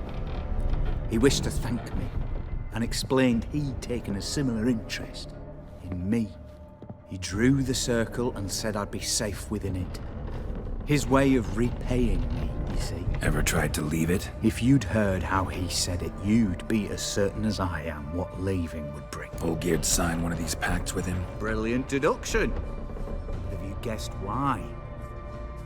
You must know that he came from a wealthy, influential line. He must have, if the family of his betrothed accepted him. Yet did you know his fortune soured? He himself became an outcast, impoverished. Iris's family, a powerful house, could not accept this, would not marry their daughter to a nobody. Olgierd wished to elope. The further away, the better. Yet Iris refused to cut her family ties. Quite the predicament. Indeed. Their luck turned yet darker when a wandering witch mentioned a solution. A man who would grant any wish. His name, Master Mirror. The rest follows naturally. Olgierd and O'Dimm. A meeting at a crossroads. A wish. A pact signed in blood. And a price to be paid. Olgierd was to sacrifice one he loved. O'Dimm delights in difficult choices. He knew Olgierd loved two in this world. His betrothed and his brother, Vladimir. Olgierd chose, and soon thereafter married his beloved Iris. His fortune restored. Olgierd tell you all that? He had to. How else was I to diagnose his case? Make it sound like an illness. It's worse. Many illnesses are treatable, but play with evil, medicine can be much harder to find. So did Olgierd kill his own brother? No. Deduce, Witcher. O'Dimm acts directly or indirectly. Olgierd merely signed the blood letter. The next day, his brother was dead. Why was Olgierd out to get rid of O'Dimm? He'd gotten what he wanted. Had he? His heart had turned cold as ice. His feelings for his wife, for whom he'd sacrificed his brother, had withered. He'd lost all he'd loved. Had he wanted any of this? No. O'Dimm grants what you wish, not what you want. All who sign a pact learn the difference and die by it. All? No way to get rid of him? Kill him, you mean? Kill evil? No. Yet the annals tell of a man who dissolved his pact by defeating O'Dimm at his own game. Meaning? O'Dimm wields contracts, word traps, duels of wits. Challenge him to such a duel. He'll agree, and can be beaten. But remember, there is only ever one stake. The sole thing he truly desires. Human souls. O'Dimm left a mark on my face. Any way to get it off? A mark? No mention in the tomes. Strange. Unless it will disappear once your pact is fulfilled. If I challenge him, end the pact that way, will it go away? That I do not know.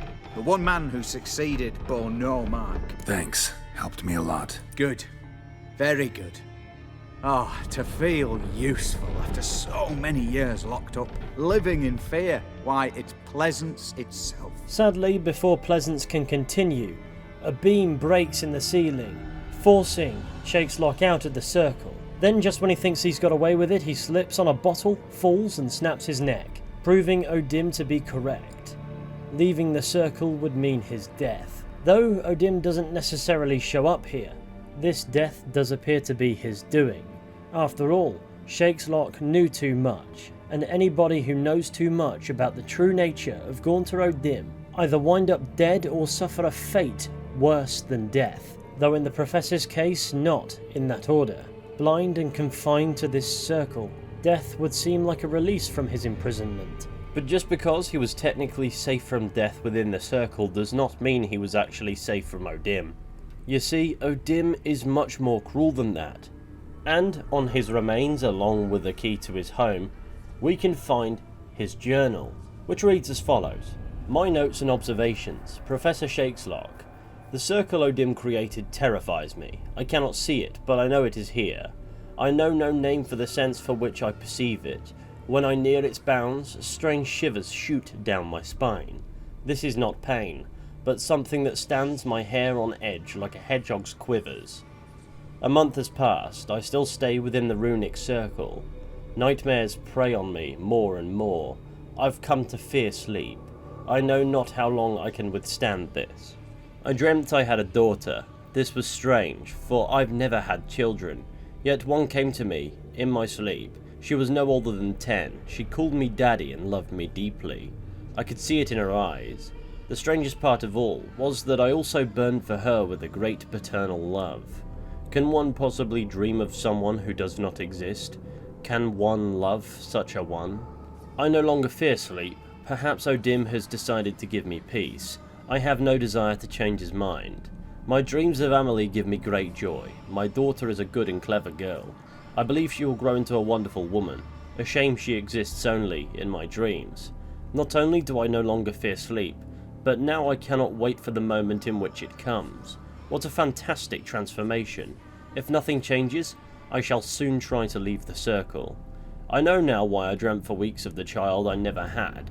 It was his doing. This night my daughter died. She caught a strange illness that pocked her whole body with hideous, oozing sores. She cried, begging me to help. I could do nothing.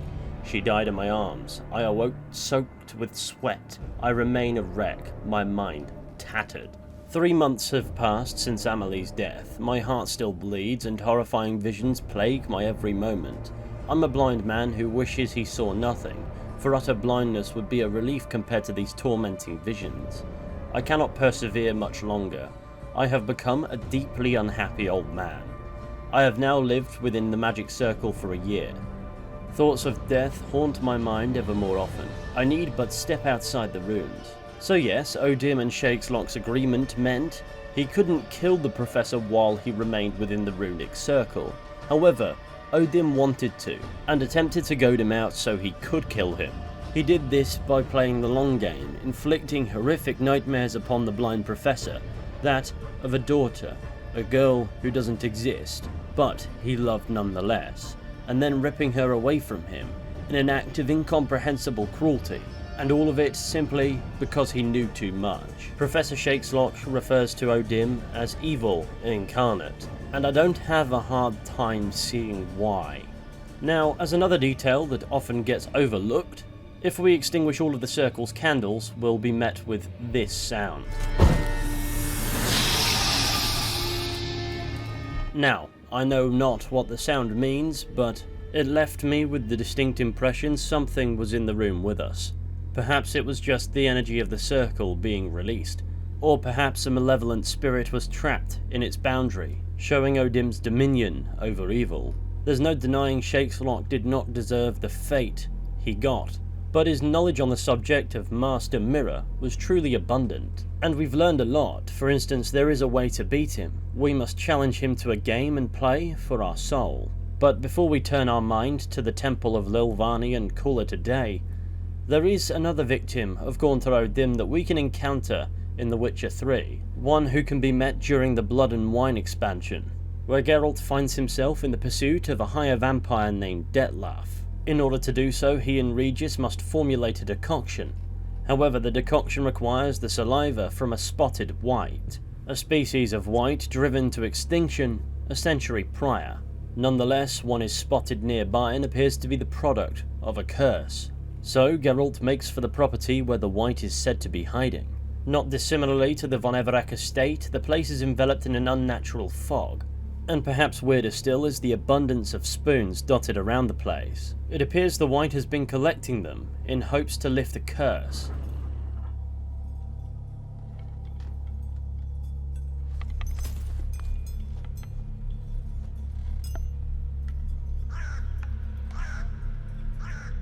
None shall sit and dine with you at your table. No spoon you have shall sate you. Never again shall you wish to spy your reflection in the mirror.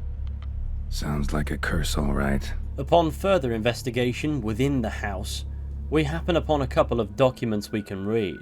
The first shows us the progression of the curse and reads as follows. For a few days now, I've been having dizzy spells. I've never experienced anything like this before.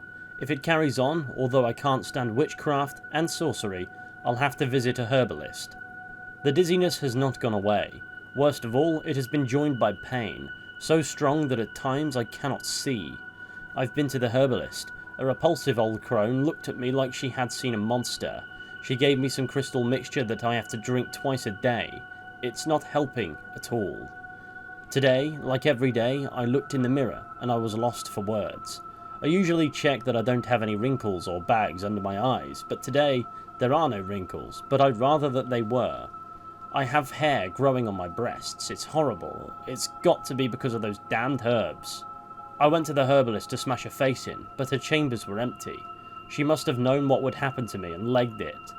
My family is starting to suspect something, although I'm cutting the hair back, which is growing back faster and faster. I've tried to put the idea out of my head, but I can't hold it back any longer.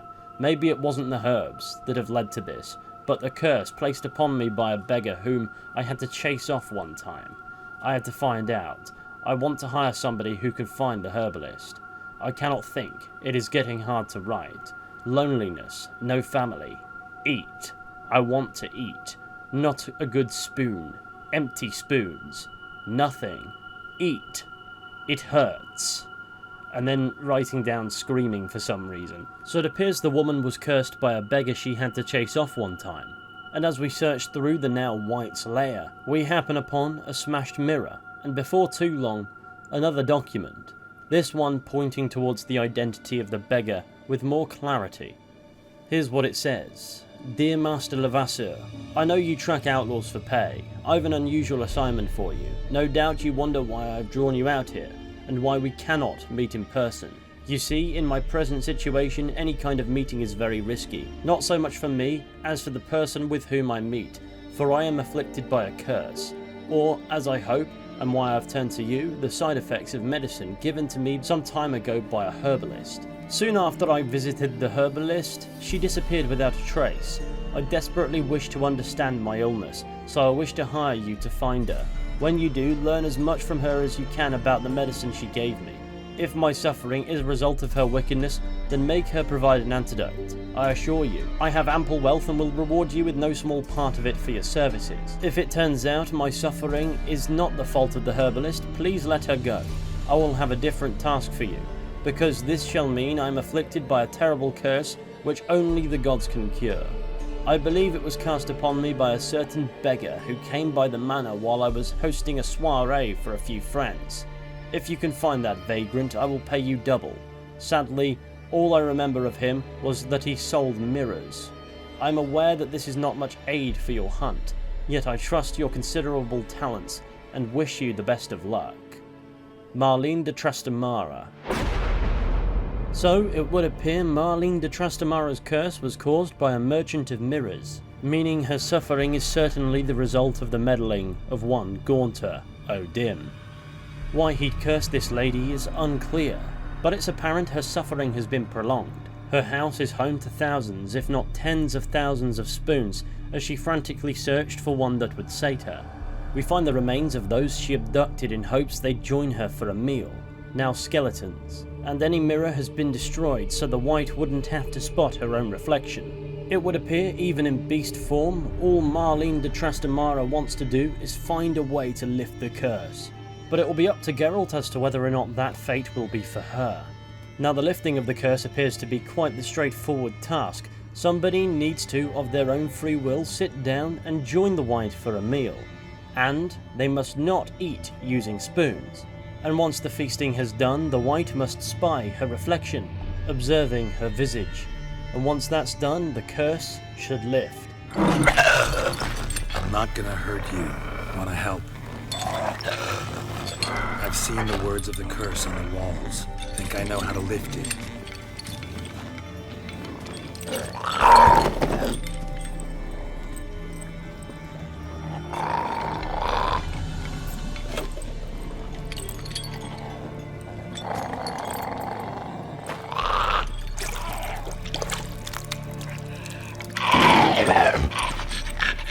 You tried to bring folk here, convince them to sit at the table with you, right? Well, I'm gonna be your guest now. Your willing guest.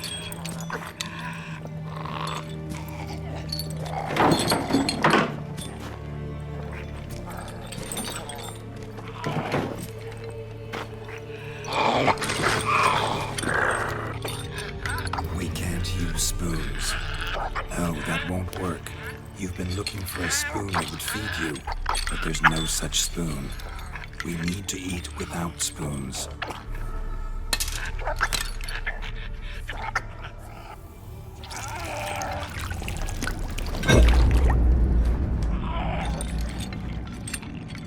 Open your eyes. You need to see your likeness.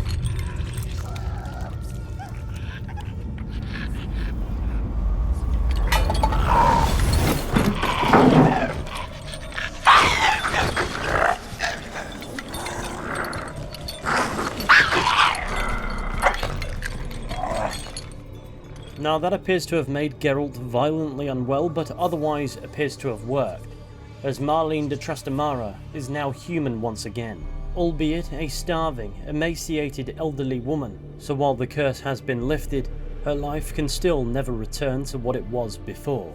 She is safe here and in good hands. She'll soon be back on her feet. Might actually take a while. She hadn't eaten anything in over 100 years when I found her. Horrid. Whatever brought this about? Told me her story on the way here. Her name's Marlene. She was once the very beautiful and proud heiress to the Trastamara estate. One evening, when she was holding a banquet for friends, a beggar came to her gate seeking alms. He had a bowl and a spoon with him. He sat outside her fence and waited. I've heard of the custom. An ancient rite of hospitality that obliges one to give food and drink to such a guest lest he depart hungry. To neglect the custom is to bring great misfortune down upon oneself. Marlene didn't care a whit for the old customs. She drove the man off, saying she'd rather feed the leftovers from her feast to her dogs than to give the beggar anything. The beggar then broke his spoon, cast a curse. She was beautiful, so he said she'd never wish to look at herself in the mirror again. Since she adored feasts, he swore no one would ever wish to sit and dine with her. And as she even refused him the crumbs from her table, he swore she'd never find a spoon in the world that would sate her hunger. A harsh punishment.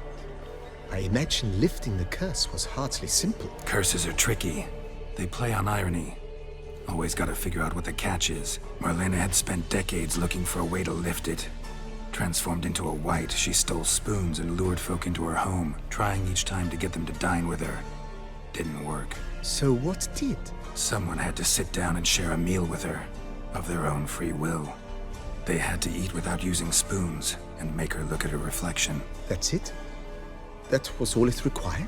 Simplest solutions are sometimes the last that come to mind. A powerful curse cast by a powerful entity, albeit with a simple solution. Even now, Marlene has no idea of the true caliber of being that visited her that night. Though what baffles me is why. Why did O'Dimm visit her specifically? Why did he curse her? All she's guilty of is not being the most selfless person in the universe. What is O'Dimm's interest? As Geralt rightly observed earlier, he doesn't do anything on a whim. Did Marlena deserve to live a life of torment for her moment of lacking generosity? No. Just like Professor Shakeslock didn't deserve that for simply knowing too much, Iris von Everec didn't deserve a life of misery as a consequence for her husband's pact with O'Dimm. Just like, chances are good, matey lad here did not deserve a spoon through his eye. You can even argue Olgierd's heartless nature was largely devised by O'Dimm, and while he's still responsible for what he does, emotions or otherwise, did he truly deserve such a twisted trick? Even Vladimir didn't deserve to be tortured. However, didn't have to make him suffer. Of course I needn't have. But I could. Ultimately, O'Dimm's very agency to do things constitute the how and why behind his actions. I suppose in that respect, he's driven by what entertains him. But if he is all-powerful and truly doesn't need the pacts, as what appears to be the case, why bother with them at all? Is this the method through which he ultimately is granted the souls he seeks? Or is it just a case of an immortal being so bored, he turns the difficulty up, so to speak, to make things more interesting? After all, existence must be terribly dull for one who's been everywhere and done everything. Now, I tend to believe the pacts do indeed make for entertaining challenges for Gaunter O'Dimm. Yes, he can inflict suffering through cruelty on anyone he desires. But in order to take their soul, I think he does need the pact. I like the idea that a soul cannot just be taken on a whim.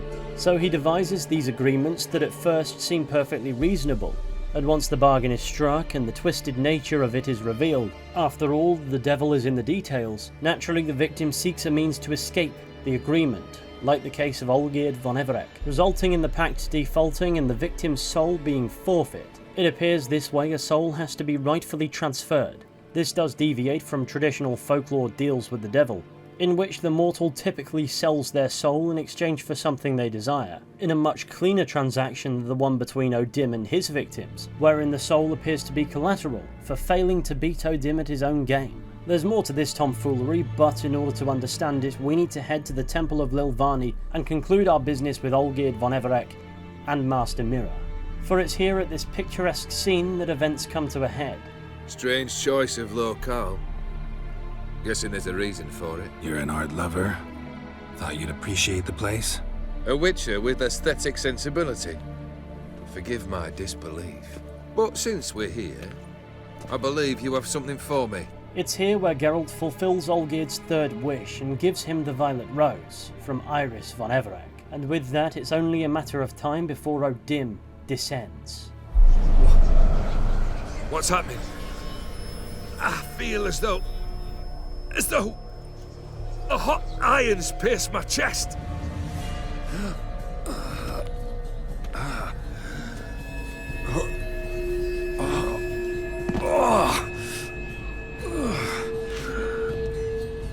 Sorry to have kept you waiting.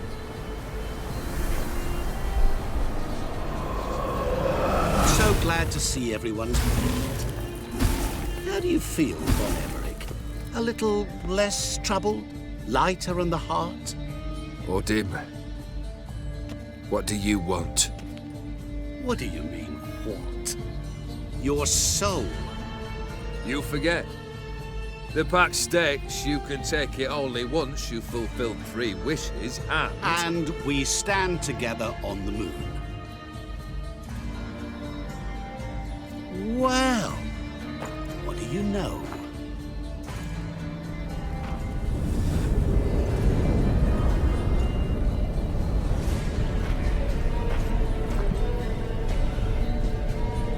What? No. We had a pact. The moon is there. There! Not here. I gave you what you wished for. Here, on the moon, our contract you fulfilled. Boss, you cheated me.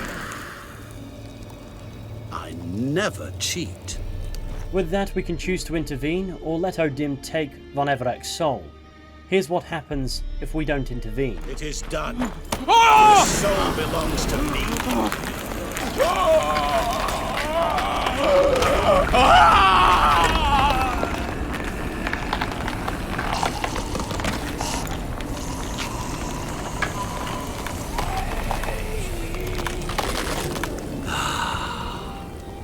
At least you now know I don't easily lose my head.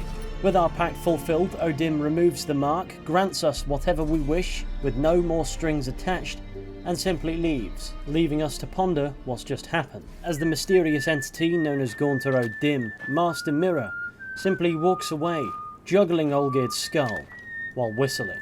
Perhaps one of his most disturbing scenes, for reasons I can't quite explain.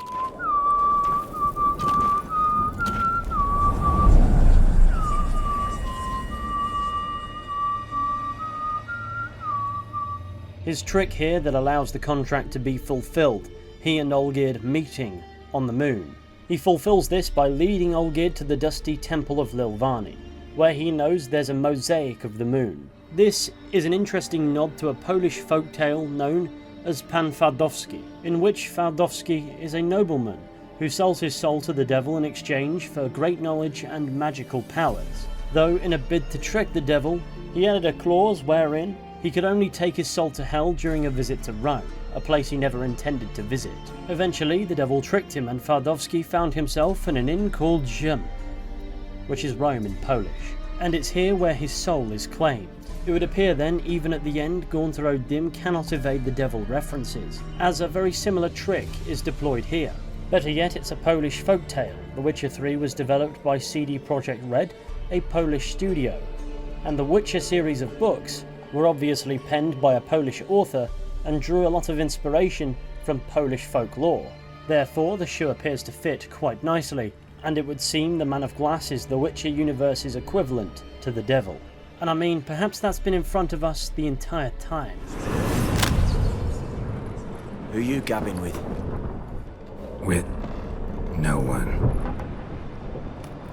Never liked boats. Not one bit. They heave like devils. Make me stomach churn.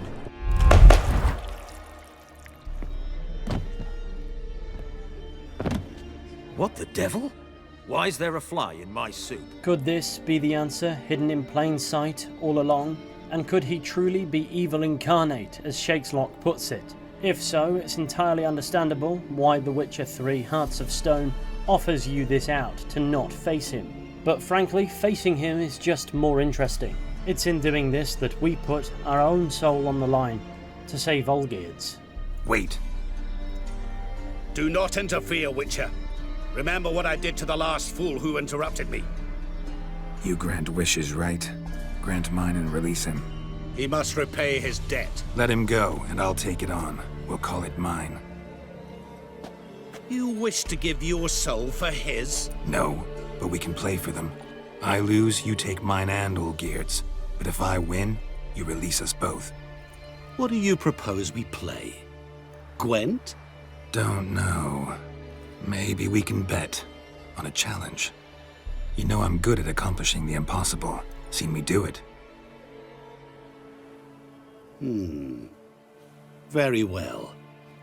But we shall do this my way. We come to in a twisted realm, and O'Dimm lays out the terms of his game. You wish to play, so let us play. I shall tell you a riddle. Solve it, and both you and Olgierd will be free. And if I don't? Then we'll all three go for a wild ride. It's what you proposed, is it not? The riddle. Let me hear it. To all things and men I appertain, and yet by some am shunned and disdained. Fondle me and ogle me till you're insane, but no blow can harm me, cause me pain. Children delight in me, elders take fright, fair maids rejoice and spin. Cry and I weep, yawn and I sleep, smile and I shall grin. What was that supposed to be? You tell me. What am I? You must find me before the sand in the hourglass runs out. Let's begin. And thus we begin O'Dimm's twisted game. We begin at a dark variant of the Temple of Lilvani, and constantly as we make our way through this space, racing against time to solve his riddle, we can hear O'Dimm's voice. As we make our way through this twisted world, we come face to face with many apparitions, cruel obstacles to slow us down. Monsters weren't part of the deal. My world, my rules. Away from those obstacles, we find many red herrings, incorrect answers, and the more we stumble, the more Master Mirror taunts us. Echo. No dice. You can't possibly ogle an echo. His voice more gravelly and sinister than ever. As we venture deeper into this mad world, we find many distractions, loot and riches galore. He knows what drives human beings. And when that doesn't work, we encounter illusions of loved ones in peril. O'Dimm delights in the torment.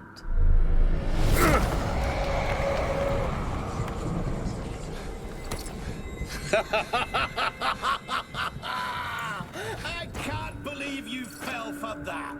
This parcel of O'Dimm's demented world is intended to confuse, distract, and demoralize. The game is truly pitted against you here, as you find many seductive and obstructive distractions, and if you're not careful, time wears thin, an angry red haze pollutes the sky, and should you fail to solve his riddle in time, he'll come for you. Game over. The trick then is to not get sidetracked and focus on the riddle. To all things and men I appertain, and yet by some am shunned and disdained. Fondle me and ogle me till you're insane, but no blow can harm me, cause me pain. Children delight in me, elders take fright, fair maids rejoice and spin. Cry and I weep, yawn and I sleep, smile and I too shall grin. In the context of Master Mirror, the answer becomes ever so obvious. We're seeking a reflection. It would seem all that remains is to seek a mirror, a search that takes us through this rather ominous-looking house. Within, sure enough, we do spy a mirror at the end of the corridor, sitting there at a distance, waiting for our gaze. But of course, that solution would be far too simple. Come now. You didn't expect it to be that easy, did you? We find ourselves in an area filled with mirrors, each one breaking should we get too close. Point for me! As we keep trying, everything we've learned of Master Mirror comes flooding back. Beware of the one called the Man of Glass. Stand in his way, and you'll meet a fate worse than death. Seek salvation in glass that can't be broken. Row me to the moon. Gotta fly to get to the moon. You're dead wrong. Look, it's right there, in the middle of the lake. It becomes apparent we're not looking for a mirror at all, we're looking for water. Fortunately, Geralt finds a dried-up fountain, and finds a means to restore water flow to it. It's inspiring our own reflection in the water that Geralt of Rivia solves Gaunter O'Dimm's riddle. Gotcha.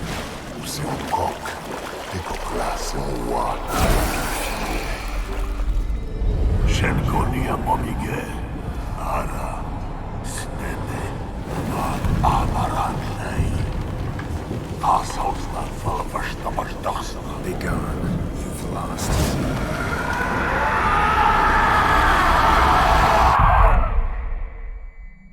It's in these final moments where O'Dimm's form becomes more demonic that he speaks to us in 3 languages. First he speaks Antillean Creole French and says, "You're a cock, and a cock is king only atop his own pile of manure." Then, in a linguistic anglicization of Georgian, states, "You think you've beaten me? You are mistaken." And then finally, in Ossetian, "I can't be killed. I'll be gone, but I will come back." Meaning, you're insignificant, and I'm too powerful for your victory to truly mean anything. And like that, the malevolent entity known as Gaunter O'Dimm is, even if only temporarily, banished. And true to the wager, the souls of Geralt of Rivia and Olgierd von Everec are free.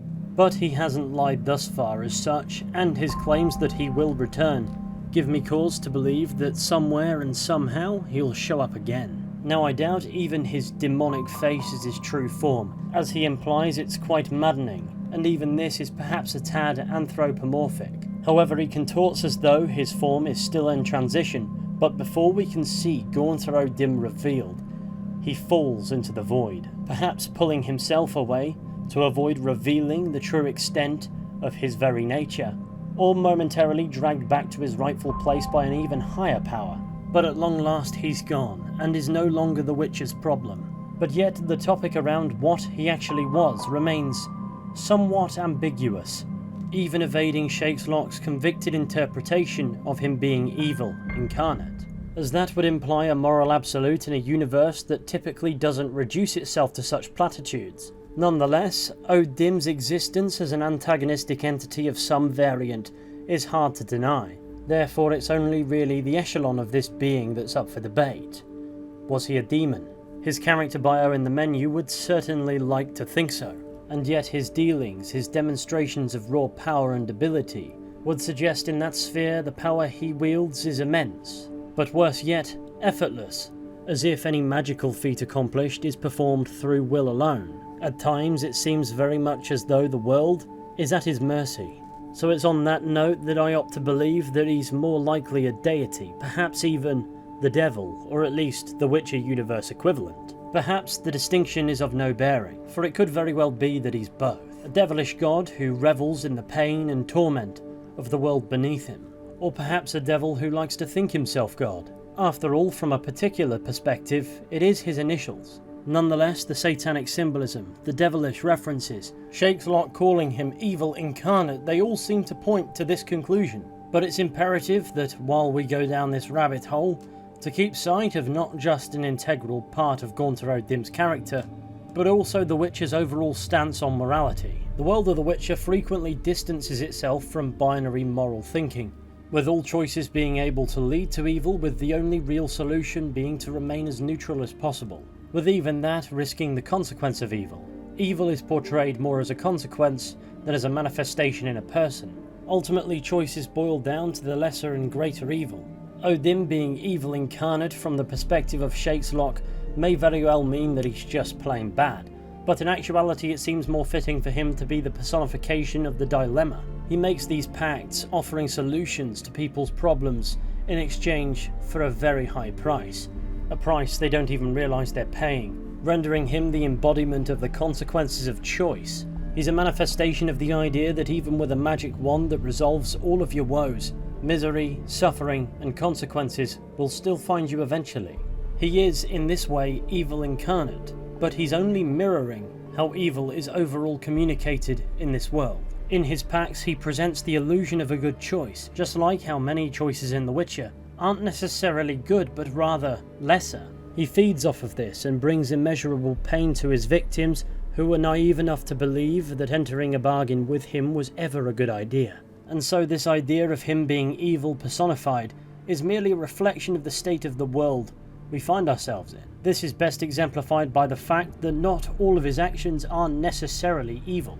It's clear he means Geralt no harm if he can avoid it, and on a couple of occasions beyond his pact, he aids him free of charge. He sometimes engages in good-natured conversation even where he stands to gain nothing. He isn't indiscriminately an innate threat to all mortals. His demeanour and actions simply pivot to meet the character of the individual before him. And while his actions aren't always necessarily fair or indeed evenly distributed, he is ultimately an entity beyond human comprehension, one who cannot possibly be expected to show regard for human life, nor can he truly be held to account when he doesn't. Because from a mortally narrowed perspective, he's an incomprehensible force of nature, just like we would be to an insect. But that doesn't necessarily contradict the idea of O'Dimm being the devil, because the devil as a concept in our world is something perceived through the lens of humanity.